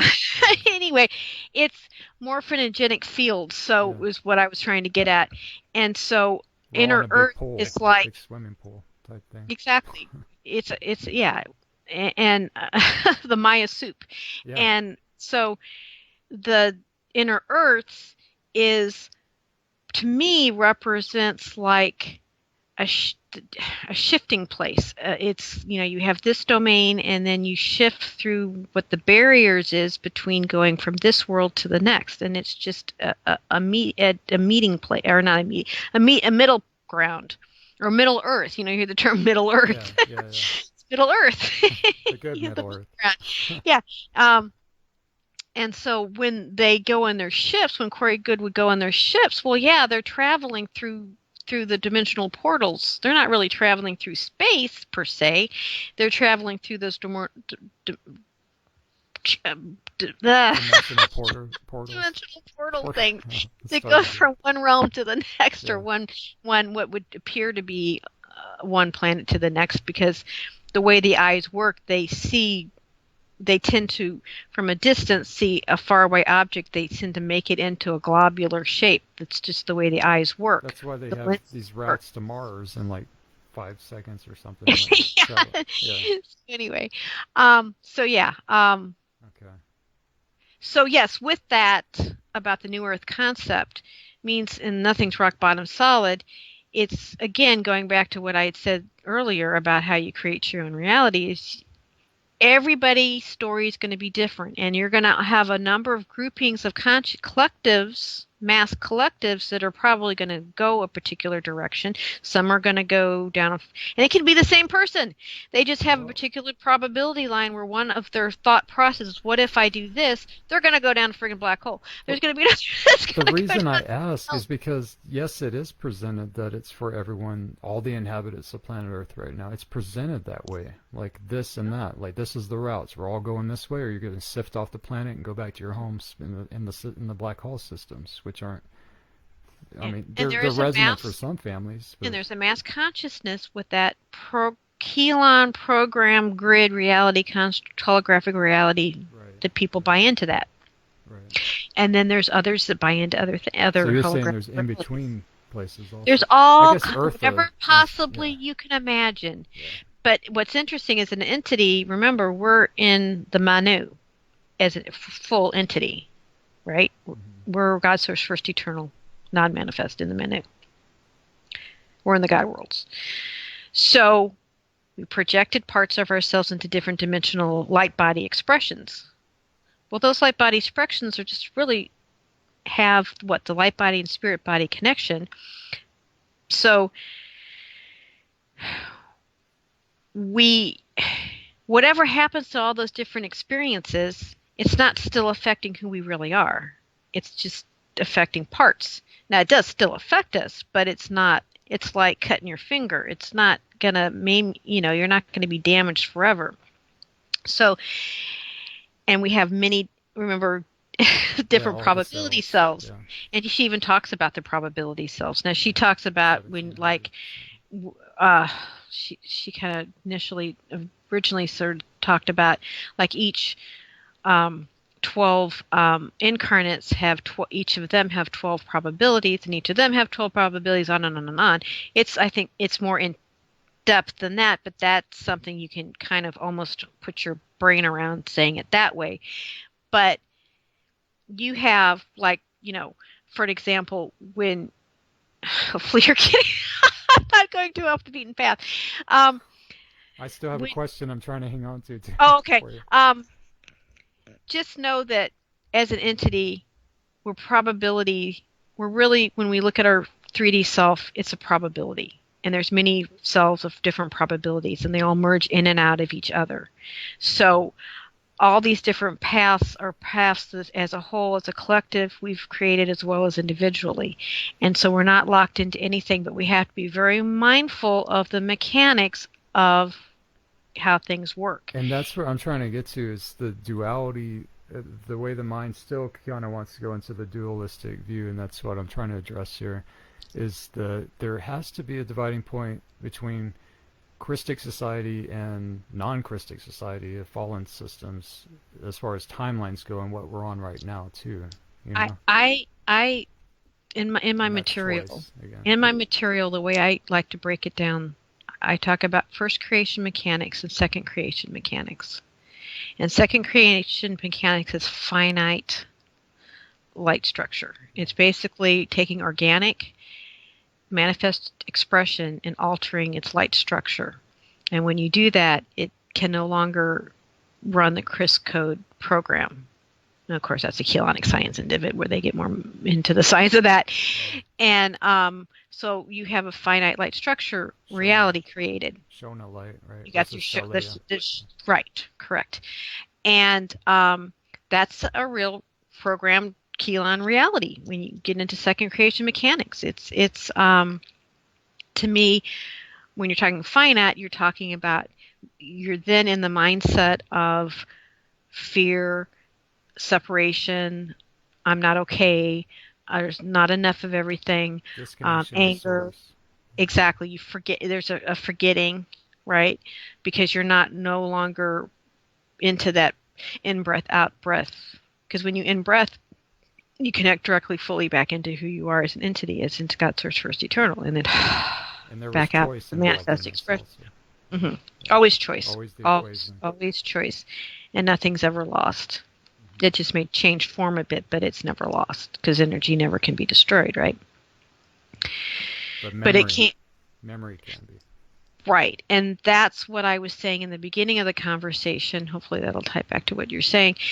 Asking, is this round, this activation cycle, is to keep all the crazy second creation, what I like to say, second creation mechanics, experiences, developments of reality, because it's very creative. We've really done a lot of creative stuff. It's been fun.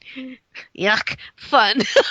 All the we different love it. things We that love we've the been. yuck. Oh, it's wonderful. The yuck is the funnest part, I've really man. gotten in the mud and really done some Dirtier the crazy better. stuff. Oh my God. Anyway, yeah, because you think about it, you're an eternal being. That's eternal. That's like, you can't even say forever, because forever is talking about time. It's even more intense than that. So at some point, you're going to want to change up things and do things differently. And that's what we did as the one, as it. We said, as it, let's experience let's individuate ourselves, our oneself, and create variations of different experiences. And then that experience took variations of different experiences of that. And on and on and on and on, of all the different possibilities and probabilities of expression. We've just really done some fantastic things. And as our core being of who we are as God Source First Eternal is to bring all that together, harmonize it all together, not let it fracture out. It becomes, quote unquote, space dust of the light body structure, right? Because the organic part of spirit part of us won't fracture, but once it loses its light body structure of the identity of individuated identity here, it loses that honor of that beingness of individuation. It does not want to lose any of its individuations. It thoroughly has enjoyed every one of them. And so it's a matter of changing the mechanics a bit of how it originally designed itself because of how it's evolved. And that's one of the things I really love about Abraham Hicks is it talks about we're on the leading edge of creation. In our manifest physical forms, we're on the leading edge of creation. We are source with free will, because you always have to have free will or it's pointless because you are it, so you naturally have free will. But anyway, wait. There's some systems that she's described as where there isn't the free will, like it's the police hubs type things, like an aquarium, the matrices of aquarium, Aquaphor. Yeah. I think there's times that I think that they just hold the hub and that's all they do. That's like Yeah. a frequency thing. Yeah. But it's also they're conscious, but there's no spectrum of free will there. It just is like just a standing wave type thing. Yeah. Right. But in the 3D physical, let's really experience everything, and the fact that you're it. It's an oxymoron because when you're it, you have to have. You don't even say free will because you're it. But in one of the logos of this matrix, the logo are laws, rules, structure, is the concept of free will. So yes, we isn't Particai structure kind of imply free will, like the Partikey, Partikai, and the divide, and then the Tribeca thing, because there was like a split to know itself. My understanding, it started with the one, and then there's the two, and the two became one. It's like the twin thing you were saying. That's always implied free will to me. That's like the basic structure. Yeah, it is. It's a very basic, but it's a structure. Yeah. Right. That's the structure that we exist in here. That's we decided as it logos or rules or structure on how we wanted to play things out. Right. This is the paradigm that we chose to be in. But Free there's will other systems that have different logos, different Right, rules. right. And that's kind of one that what you mentioned. There are some that decided not to do the free will element, did something different. Okay. I had another thing I wanted to say, but Sorry. but no, I had to mind. get it out. It's just like No, in the moment. I do, needed to do we have more questions? Is there more questions you want to Yeah, ask? it's kind of leading into Okay. the next question. That's what I've been kind of Go holding for it. to hope Go that we stay on the same stream here. Go What's for your it. definition of hosting? Oh, I 'Cause that's the same, almost the same topic I- we're kind of talking it about. kind of, and I don't know that I 100% grasp it. I think I do on an intellectual level, but I don't know that I for sure have really expanded fully into knowing it. But I would say, um,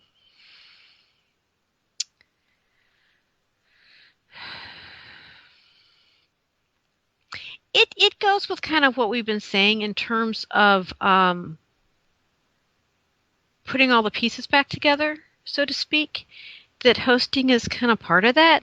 I would imagine and kind of feel like that, when you have like the Indigo 2, no, Indigo 3 is a form of hosting where you have those two entities, more higher evolved, and what was it, Zetas, I think, and probably have variations of Nephilia. different. Yeah. I'm sure there had to have been some kind of template connection for the two to connect. And I would and I know that, for instance, like animals that you're really close Oh, yeah. to can connect to your template. That's a form of hosting. And I know that one of the things that was said a long time ago with KS is, like, for instance, when we eat meat, that the meat that we eat, those animals host into our template. And that's the animal kingdom was able to evolve with us through eating them. That's a big And I topic, think, too. It's a big conversation. yeah, I know. Like, oh, while I'm eating meat, I'm helping out. Like helping the pigs and stuff, cows and chickens. Yeah, I'm not going to touch that No, topic we're not going more there. than what I just did. That's No, I'm it. not going to go there. Don't have time for that. So yeah, I think that it's a natural and part of the healing process, and I think that there's contracts and commitments, and that I think it does connect with whoever you are as an individual, and who can connect into your template with you, and you help along. It's Yeah. like the DNA bonding thing, like getting the plasma template by the Alhambra. That was like type of Oh, host that type. yeah. And Yeah. the planet itself, like with the Aurora Gates. I Oh, remember I the want to say, Ajune. wait. I There you go. want to say one thing, though. I want to make sure about the Alhambra that I think I've said before, but I just want to stress it again. Okay. And again, it kind of goes with you create your own reality part two, and about making it more of all of this more personal and internal, and not something external being placed on you. Is for me, and obviously I can only talk for me as usual, that my experience with the Alhambra was not this outside entity coming in. It was me lining up with another part of me. And actually I felt like I was connecting more at home with Way the to Alhambra. explain it there. That's what I've always tried to redirect to. Like, do you have the codes? Do you have the family codes, or do you Exactly. not resonate with this? Are you supposed to be part of this or not? That's very And simple some to people me. are not. Some Right, people right. they're just I not can connected. almost see the quotients with the Elisa and Alhambra that I carry, Mhm, like, because Elisa is like, it's there, man. That's what Oh I yeah. needed to get through the rest of it. Yeah.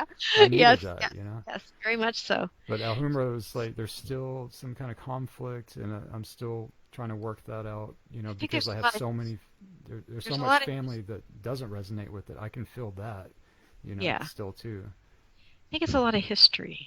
There's history. Because remember, Yeah. they're the administrators, so they're the ones that Yeah. apparently The police. had to say, "That's not really swift for you to do."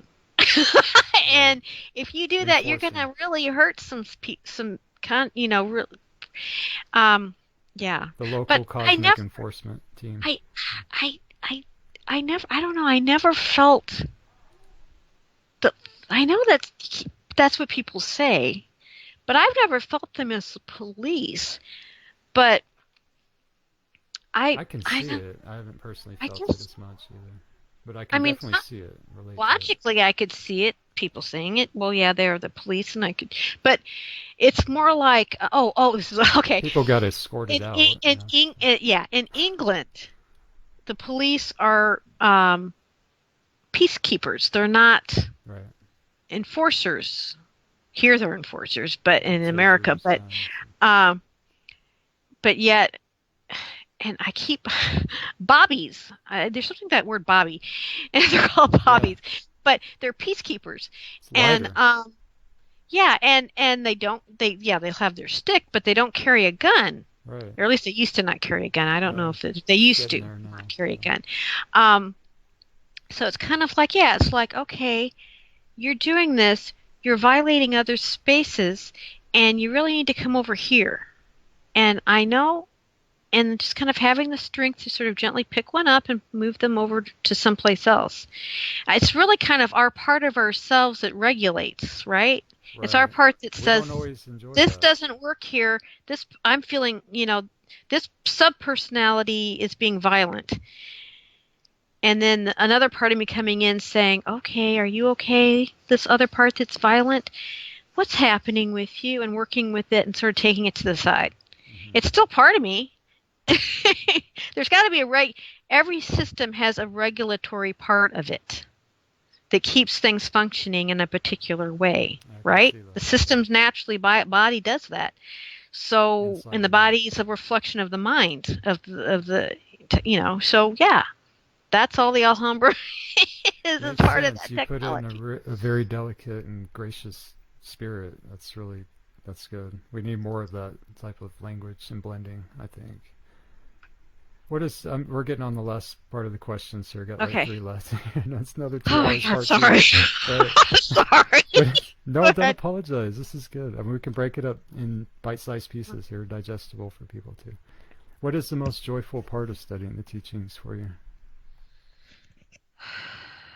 Um, Or actually, I want to start with the most challenging. Sorry. most challenging. Um, okay. I guess was probably more, not so much now, dealing with the drama. My ignorance coming into it and not really understanding the mechanics in the beginning fully. Still learning the mechanics, That's still it. You almost expanding. left. That's when you had your future self come to you and say, "Nope, Yeah, you can't yeah, do it." saying, hey, I Bad know you're having choice. some trouble here with the politics of the group, but Just couldn't it's stomach it. really the mechanics. It's really pretty powerful and it's going to help me out. Right. Okay. Just hang out for a little while here. Exactly. Just keep being involved. And I still thoroughly enjoy her material, and I'm looking forward Yeah, to me when too. she's able to bring through the new information, but I'm okay. And I do get my own stuff coming through too. I love Of the what's, material when it's here, when it's available. I guess I get kind of antsy. Well, like, I come get fr- on. I get fr- I don't like it when they say they're going to do it I and don't we get all either. ready That's for why I it, made this and then disclaimer she's video. like, Like, I'm out of and then here she's with that. like, oh no, Can't never stand for mind. that. I'm like, don't Don't do it in the first say you're place. going to Just do don't. it unless you. One of the things that okay, you're getting me off. Did No, this is okay, part of this the is challenge. It's the challenging. challenge. This is challenging. Yeah. Yeah, so that's basically the challenge. And then the um the good part is getting to know me and the mechanics of how I work and how the world works around me.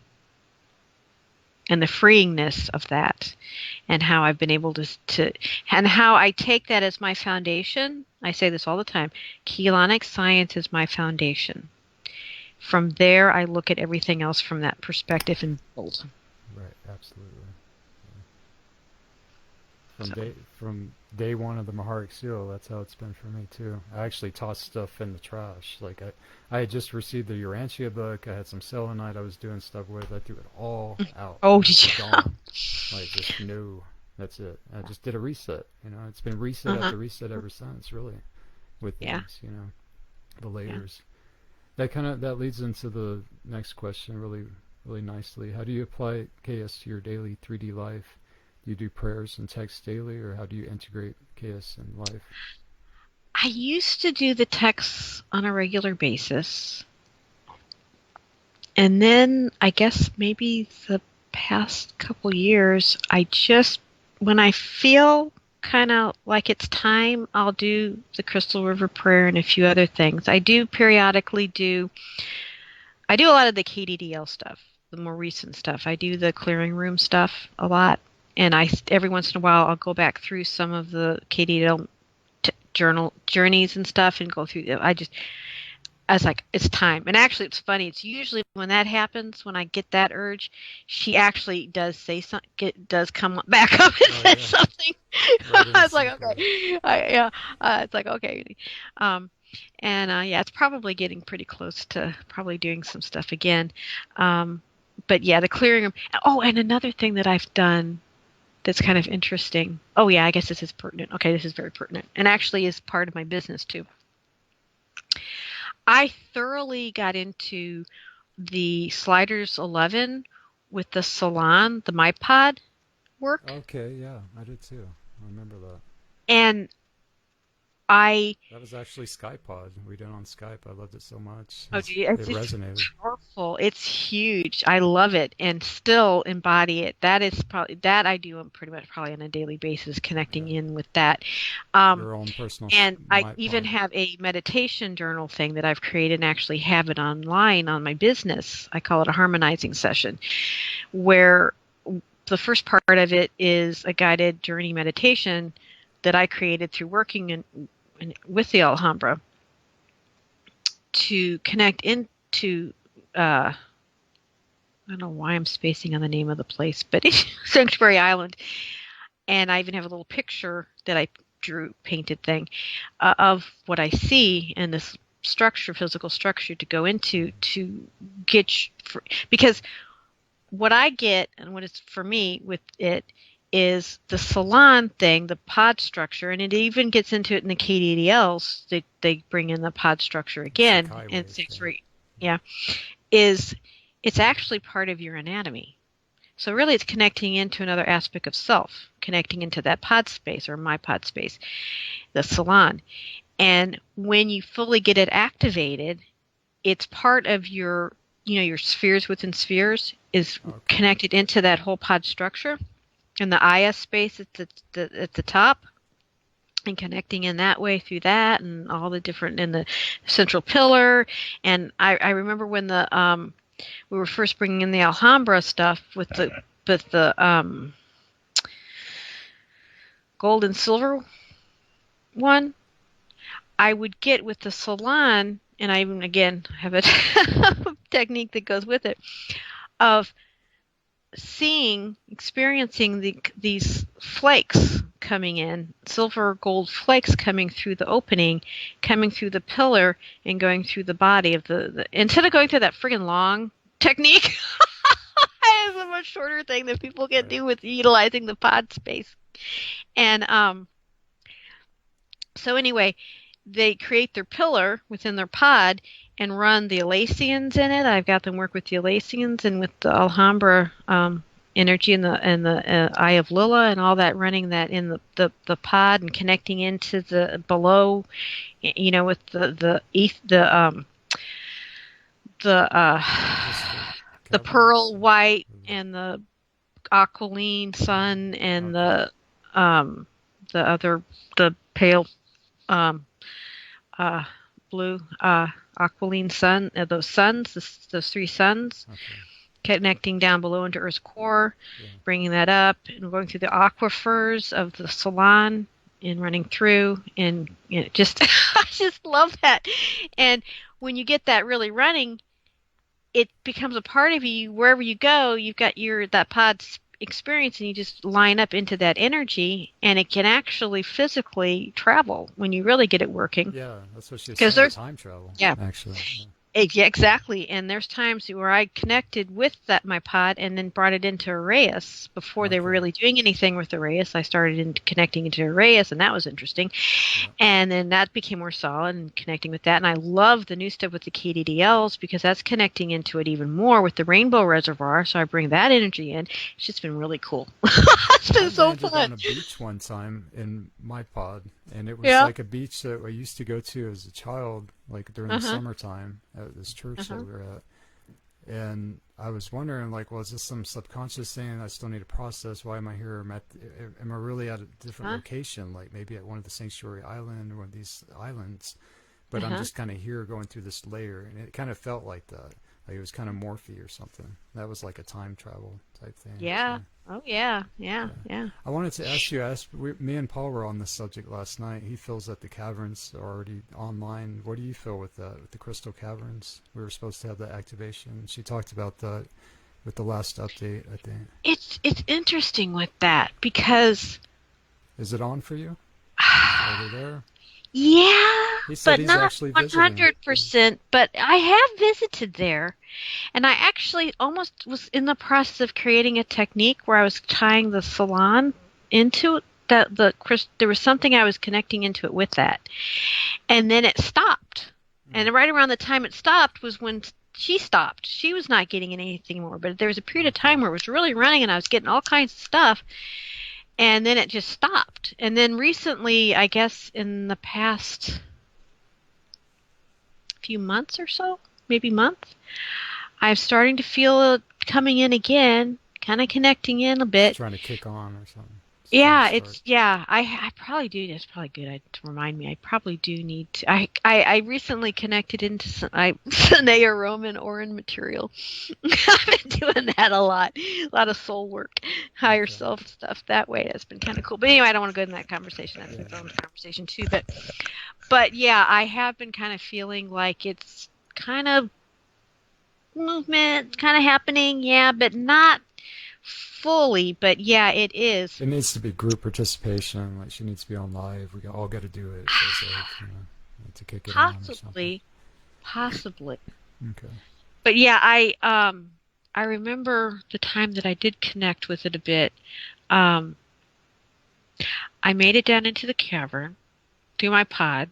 I think I connected what the hell? I remembered maybe I had my pods. There was like this crystal. Okay, there's the cavern floor was full of these crystals, and I was like guided to like sit on the crystal, and I could feel it starting to shift and open up, and I locked in my template into the crystal, and felt it kind of start to open up, and then I also kind of with that. It was like these little baby energies, little baby consciousnesses were being born. It's kind of weird. Little crystalline babies coming online. And Plasma is all creation energy. So yeah, it's just but that's then templates. and I actually did a post on it. I did a post. I called it the Solomon. Was it some hold on, was it no, hold on. Was it Solomon? Hold on a second. Was it Solomon?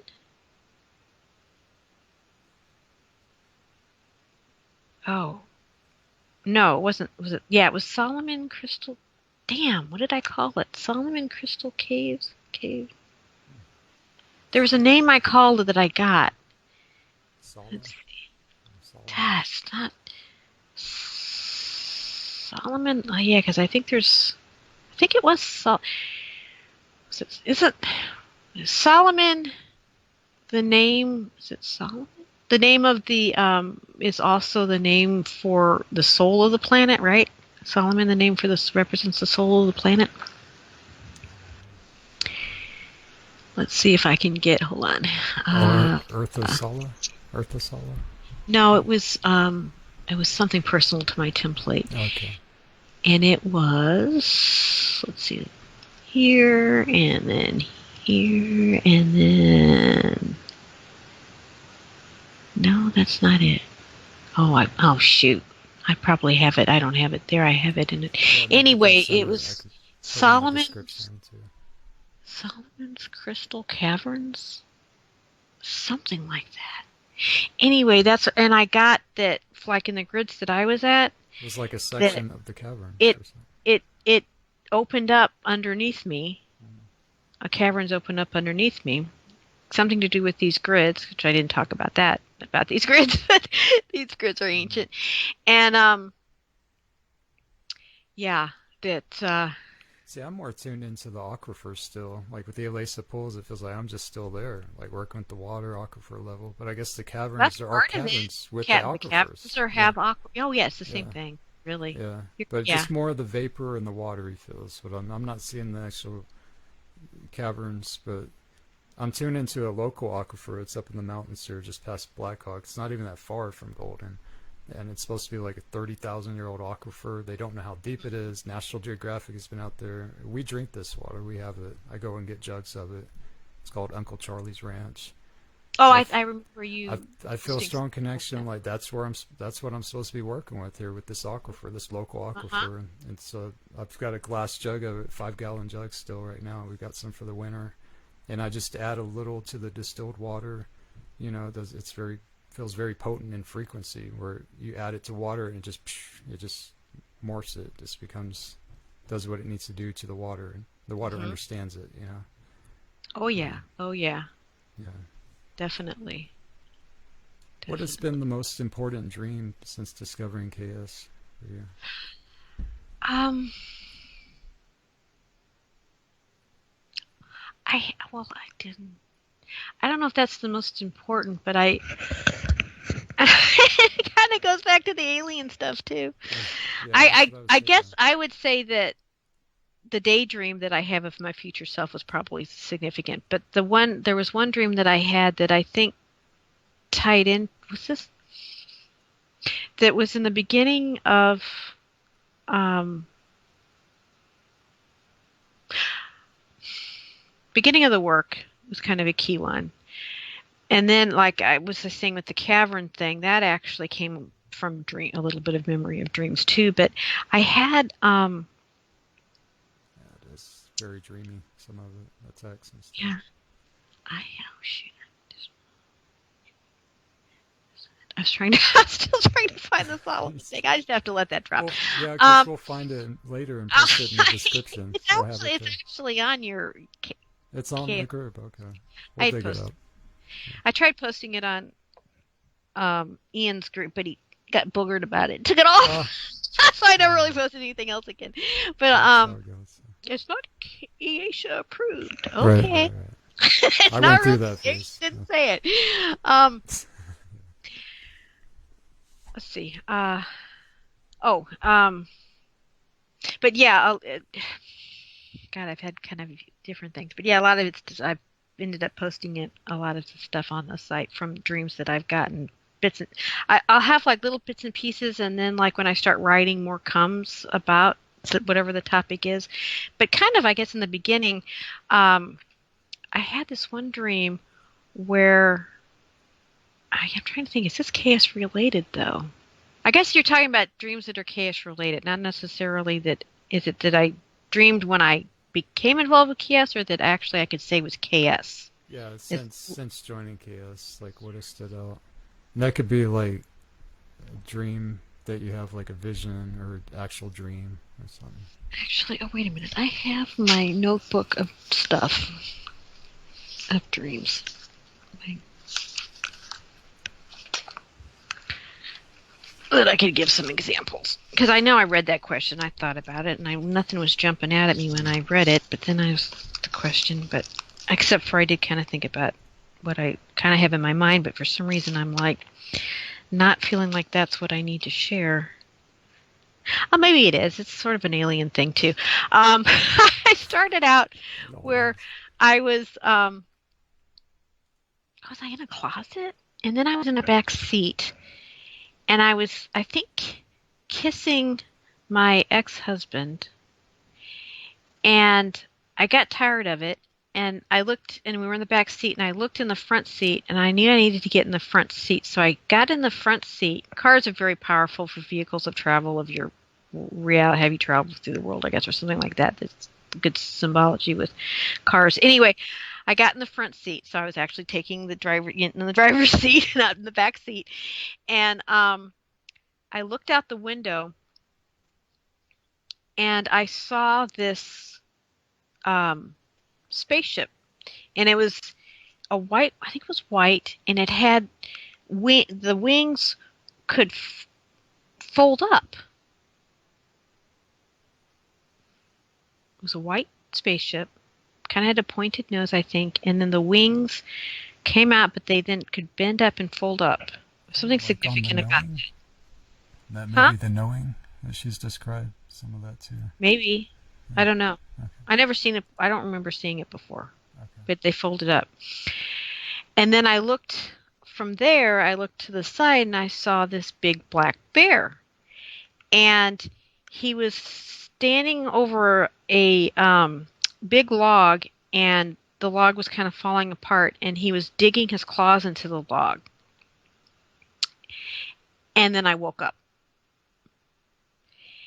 And then the next day, a friend of mine came over and said, I had this dream and I have to tell you. And someplace I have the note that he gave me, but it was something to the effect, if you're going to take your bear intellect and travel to the north. And I was like, bear? Intellect. Bear. I had a bear in my dream. Okay. And then, like, I think it was like a Saturday night I had the dream, and then I think the friend was over on a Sunday and gave me the note. And then Monday morning I walked into the office, and right at the reception, the receptionist had on her desk these cute little mini stuffed bears. And they had a black bear. And then in the dream it was a black bear. And she looks in her eyes, just get really bright, and she picks up this black cute little stuffed toy bear and says, "Here, this is for you." I was like, "Oh, thank you." So I was like, the black bear, which is a very powerful totem of my bear intellect, and I still have my little bear, and actually I sent its picture. That's one of the little pictures I sent you, was my little bear pic, my little black bear with some fetishes that I had that were given to me from when I had my stay in New Mexico. Zuni, that was why I couldn't remember what the tribe's name was. Zuni, powerful tribe. And they make very good at making fetishes, and one of the ladies that owns the RV park, she lives like right on the border of the actual reservation in the Zuni territory, and she, so she knows a lot of the people, and she had given me some of those.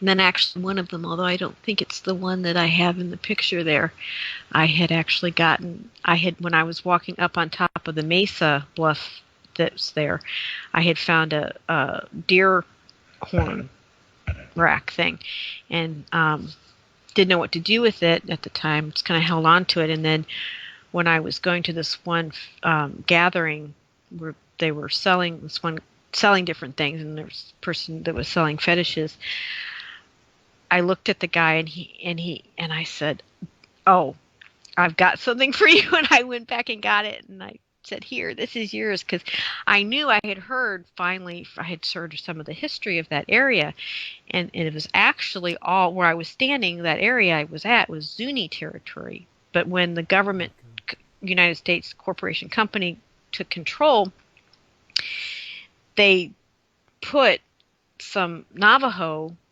on that tribe, on that particular area, and just said, okay, this is a reservation for them, but it was really originally Zuni territory. Now, there's actually a story with that, but I won't get into that. But anyway, I had looked at him and said, "Here, this is for you." But there was just that significance with the bear and the black bear, and again the alien ship thing with my ancestry and my evolution with my intellect and evolving, and I forgot what the black bear also.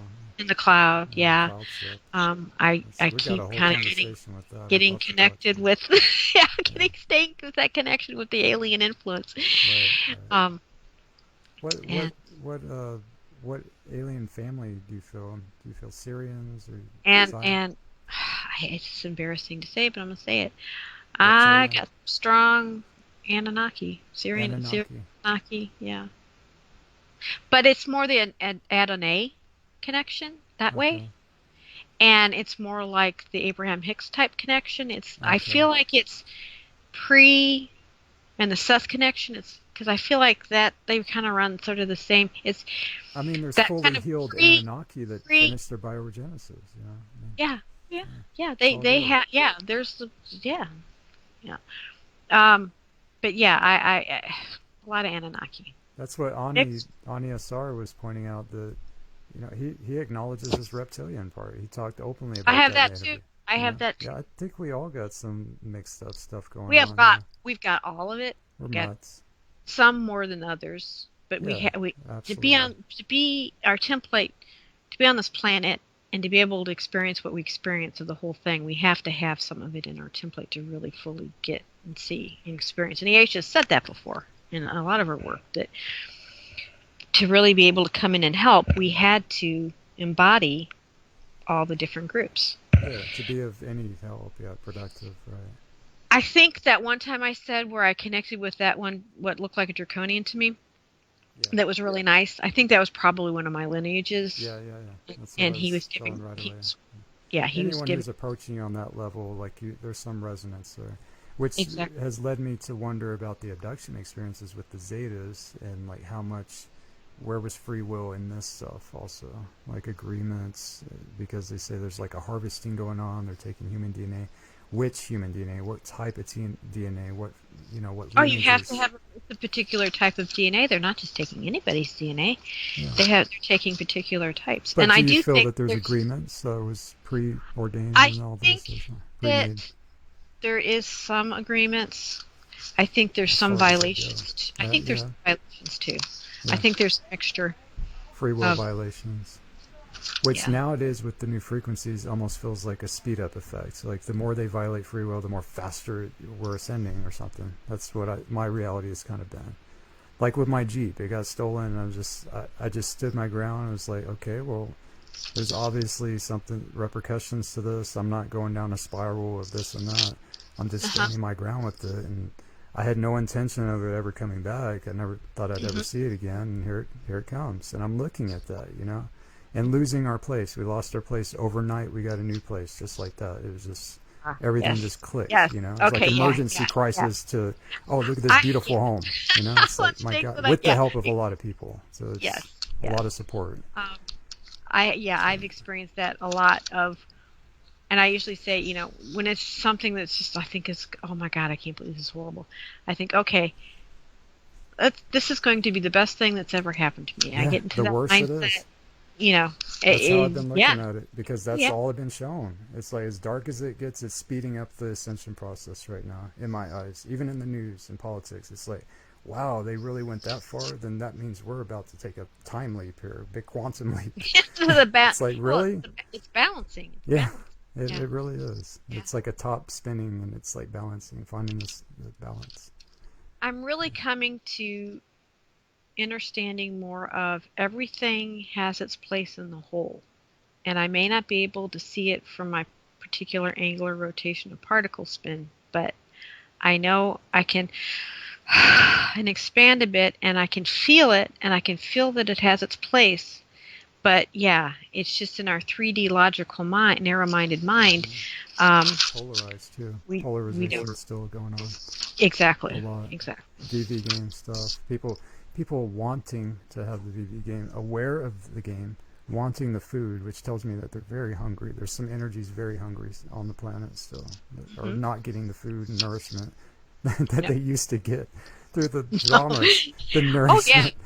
There's a it's lot that are pissed off. Oh like, yeah. that's the whole But- system. It's the whole system. But that's how they live. They live, particularly the second, what I consider second creation mechanics is, or FA, is the only way they can sustain is if someone either someone's putting their attention on them. Oh yeah.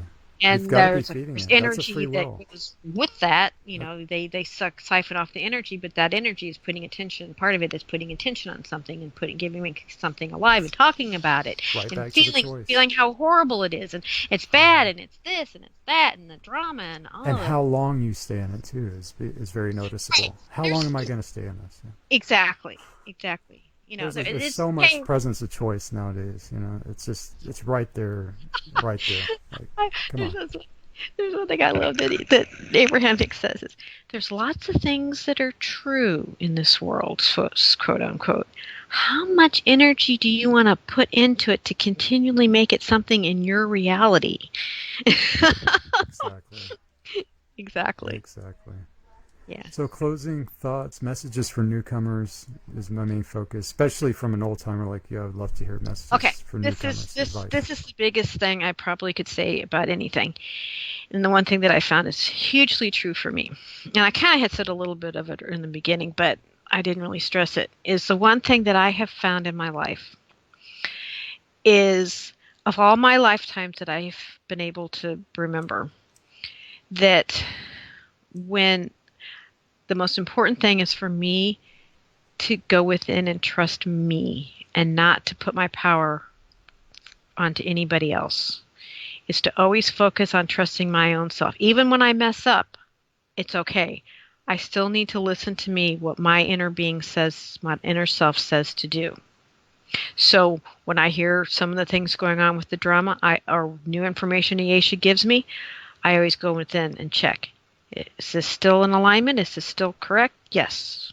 Or I'll sometimes get maybe a little bit off that way with some of the political stuff, but overall, Has there been some technicals. things that haven't been resonant for you? Some of the teachings? Um, as far as the technicals go, I haven't felt anything off with it. The one thing that I have felt off with it is, of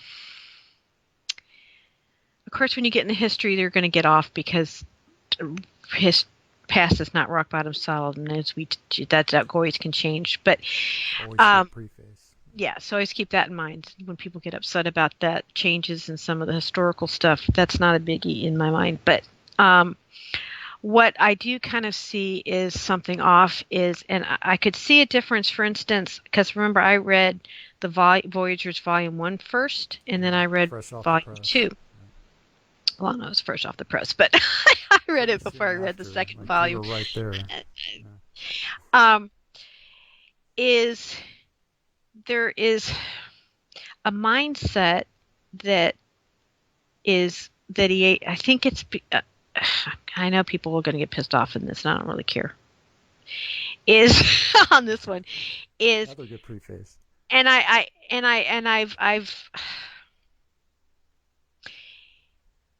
there's a energy, a perspective throughout Voyagers, as well as a lot of the other, and I kind of use the phrase the drama. There's a phraseology of things wordings of things that, to me, it's not that what she's saying is not true, but sometimes sort of the slant in phraseology, and I don't know how much of that is the Guardian and how much of that's her. I have a feeling, I'm not talking about when she writes down technicals, the graphics. That's different. I'm talking about, I'm talking about when she's bringing through blocks of wording of things, particularly the history and summaries. Okay. There's a twist towards the drama, towards seeing things in kind of a slightly victimizer type feeling energy to it. Somebody right, somebody wrong kind of energy. She tries to shift it many times and says, hey, the Guardians say that we're all one and it's all love and da-da-da, but you know what I'm talking about? There's the way and it came out more stronger in Volume 2 than in Volume 1, and I know she says, in Volume 1 we're under contracts, and we couldn't say everything about what was going on with the Anunnaki, but you could still tell when she was translating the newer stuff, you could feel this kind of hurt, pissed off energy that was kind of coming out, and it just kind of built and built and built with a lot of the workshops. Now, since she's gotten into the KDDLs, that shifted when the failsafe came in, and she started to bring in the Arrayus material, Tandriasia stuff and everything. That shifted, and she actually kind of got more, I felt more, a little bit more with the plasmas, more balanced, and wasn't quite so much into the drama. Although lately there's that energy again of it. Didn't She quite kind of start brings out in- that way. It's a lot of court stuff that was mixed in Yeah. with the, and now it's Yeah. kind of faded out after the Yeah. doctor in Aruba. It felt like was kind of a Yeah, really that good helped. workshop. That did, and the Actitude, that was helpful. Yeah. Stuff. Hmm. So yeah, there was a bit of a shift, but yeah, there was a lot of, and God, this is my personal opinion. That's all this is of what I'm going to say next. And I don't know if it's true or not. It's just kind of what I sort of kind of have a feeling of. And again, like I love Aisha to pieces. I know. I think we all do. She I actually found an interview that she had done too about it, her experience in the MyLab with the MyLab stuff. Was that the Similar, lady in very Las similar. Vegas? Did the interview? No, Aisha. No, Yeah, but Aisha's own. She did an in interview Las with a Vegas. lady in Las Vegas. Who did she do the interview with? Who else? I think this was I thought it was in one of her workshops, but Okay. I don't know. I didn't get that she was talking to somebody else. I'm Oh, trying okay, to, okay. this was just something she was presenting in one of the early workshops. Right. Angelic realities or And archetypes. she even had some artwork she had done where she had Yeah, drawn pictures yeah. of what the place looked like. Right, I did see that too. I think that was angelic realities or architecture. Yeah, something Right, like that. right. Yeah, I think that's what it was. Yeah. The And first ones I saw. she had talked about that experience and how they were trying to get her to forget and go under, but she wouldn't, but they were still doing shit to her, and chances are she might have still gone under more than she realizes it and just doesn't remember that she went under. But she kind of has a similar background as Corey in that regard. Right, They both right. went through that, and I know it's affected Corey too. And I think that as far as his memories, it's affected his constant, some things with him. But I'm kind of having this feeling that kind of that energy, and a lot of it, I have to say too, is planetary. So it may, or Earth plane. So it may not be that it's that, but I just can't help but think that her experience there's something that they coded into her. God, people are going to hate me for this. Just spit it out. That drama, victimizer energy I was talking about a moment ago. Yeah. That I think is something that's a reflection more of her template than necessarily the VV Guardians. games. That VV game mindset, and kind of that dysfunctionality that kind of Michael brought up with his interview, and Trauma. I kind of trauma, and I kind of got some other realms, Yeah. avenues that I kind of got on it. That and hey, I can't say I'm not dysfunctional either, so I'm not judging her Oh, by it. yeah, I'm just yeah. commenting. That kind of that's running, and by all the fact that we experience it, hey, you I went through my dysfunction. I've gone through my 12-step stuff too, with the not the drinking part, but the dysfunctional family program stuff. That I've gone through through that. And I did some counseling and like I said earlier, a couple different times. That I'm working on my own stuff. And so I know I connect into that grid too with her from mine, and I know others too as well. And that's just part of the Indigo Shield as a whole. But I can't help but think some of that is probably, and I know my business partner kind of has commented on that, a feeling that basically a lot of her information she brings through is influenced and controlled by them. I don't think it's currently controlled by them necessarily, or anything that's brought in is always controlled by them. But I do think that there was probably some stuff encoded in her template or something. I don't know exactly how it works, but some kind of influence of it. And that's not to discount any of the technicals or any of the information. I'm just talking more of just enough of a little twist to have that, what I think ended up becoming part of the Indigo template, of that kind of drama, victim, fallen angelic, fear, the clicky kind of I'm in this group kind of thing. A lot of it I get in again as a planetary thing, but I think that there was something strongly twist brought in though from that experience too with it. What kind of is your thoughts on that? I mean, do you think I'm in left field, or do you think there's something to that? Maybe it's just a planetary thing and has nothing to I do do, with but I link it to maybe a step before that, into trauma from her own abduction experiences as a little girl. Whenever I reached out to her energetically when I first joined the work, and plus before I joined it, I had my own personal preface to this whole thing of meeting abductees. So it was almost like this buildup of spirit saying, okay, you know the encryption of a real abductee here. You've met some, and this is it. So when I felt hers, it was like, yep, this is I still feel the little girl in the corner just crying, and there's trauma, and there's things that are being processed that she's taking line in the middle of it, you know. So there's an element of grace that should be in this work when you're taking it in also, and understanding and just allowance for that, I think, because any abductee Definitely. has a story like you do not understand. You don't come close to understanding at all. I can't fathom it. Yeah, I've had memories sort of flash in my head of laying on a table and, looking up. You don't I mean, want to go there. You just and I don't want to remember. You want to No. block it out.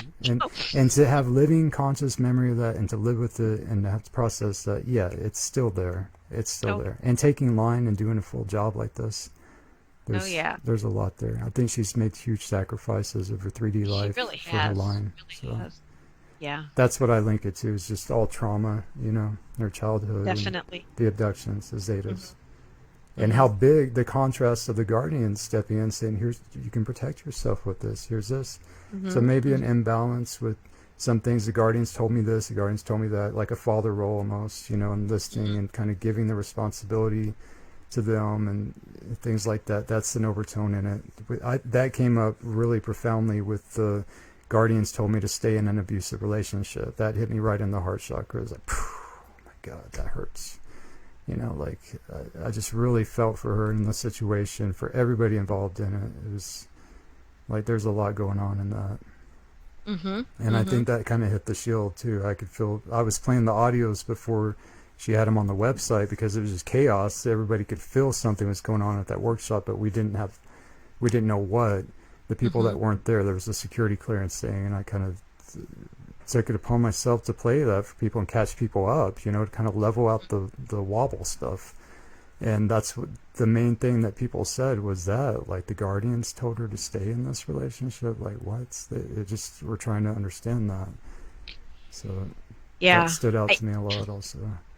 Yeah. Well, I kind of, through back channels, kind of found out a little bit, and I don't really want, because I know Michael's on the site, so I don't want to say it publicly, but I had kind of learned that there was some very important reasons why Michael was in the position he was in, and he is hugely powerful, has a powerful template, and he's a beautiful being, and a huge purpose for him to be part of things, and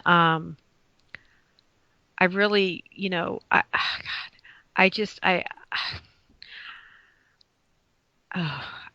sense that there is a lot of healing going on for him now. And again, I don't, I don't talk about personal, but I'm glad he's part of the group, and because he is just a beautiful being, even with the crazy energetic stuff, that went on with the fatally crap that happened to all, affected all of us at some level. And it's really been a purging process. Been a purging process. There's a lot of physical stuff. Purging. I've been having to do a lot of physical purging to really get out the nasties that were in my system from it. But yeah, it was a real program grid, a real reality that hit a lot of people. It didn't hit everybody. You had to have particular coding that they resonated with. If you didn't have that coding, you weren't going to get hit so hard. That's how I see it. I really do. That keeps coming back, so I have to look at that and acknowledge it at some point. Yeah.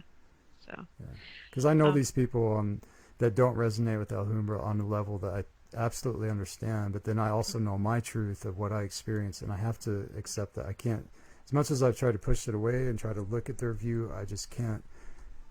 It's something built inside me, because I was trying to catch people up with the Alhambra technicals, everything, right when they came out. I was passionate about it. It was right at the peak of the Skype group that I was running. All those synchronicities, I did that. That was something that I constructed, that was part of me, that's inside me to do that.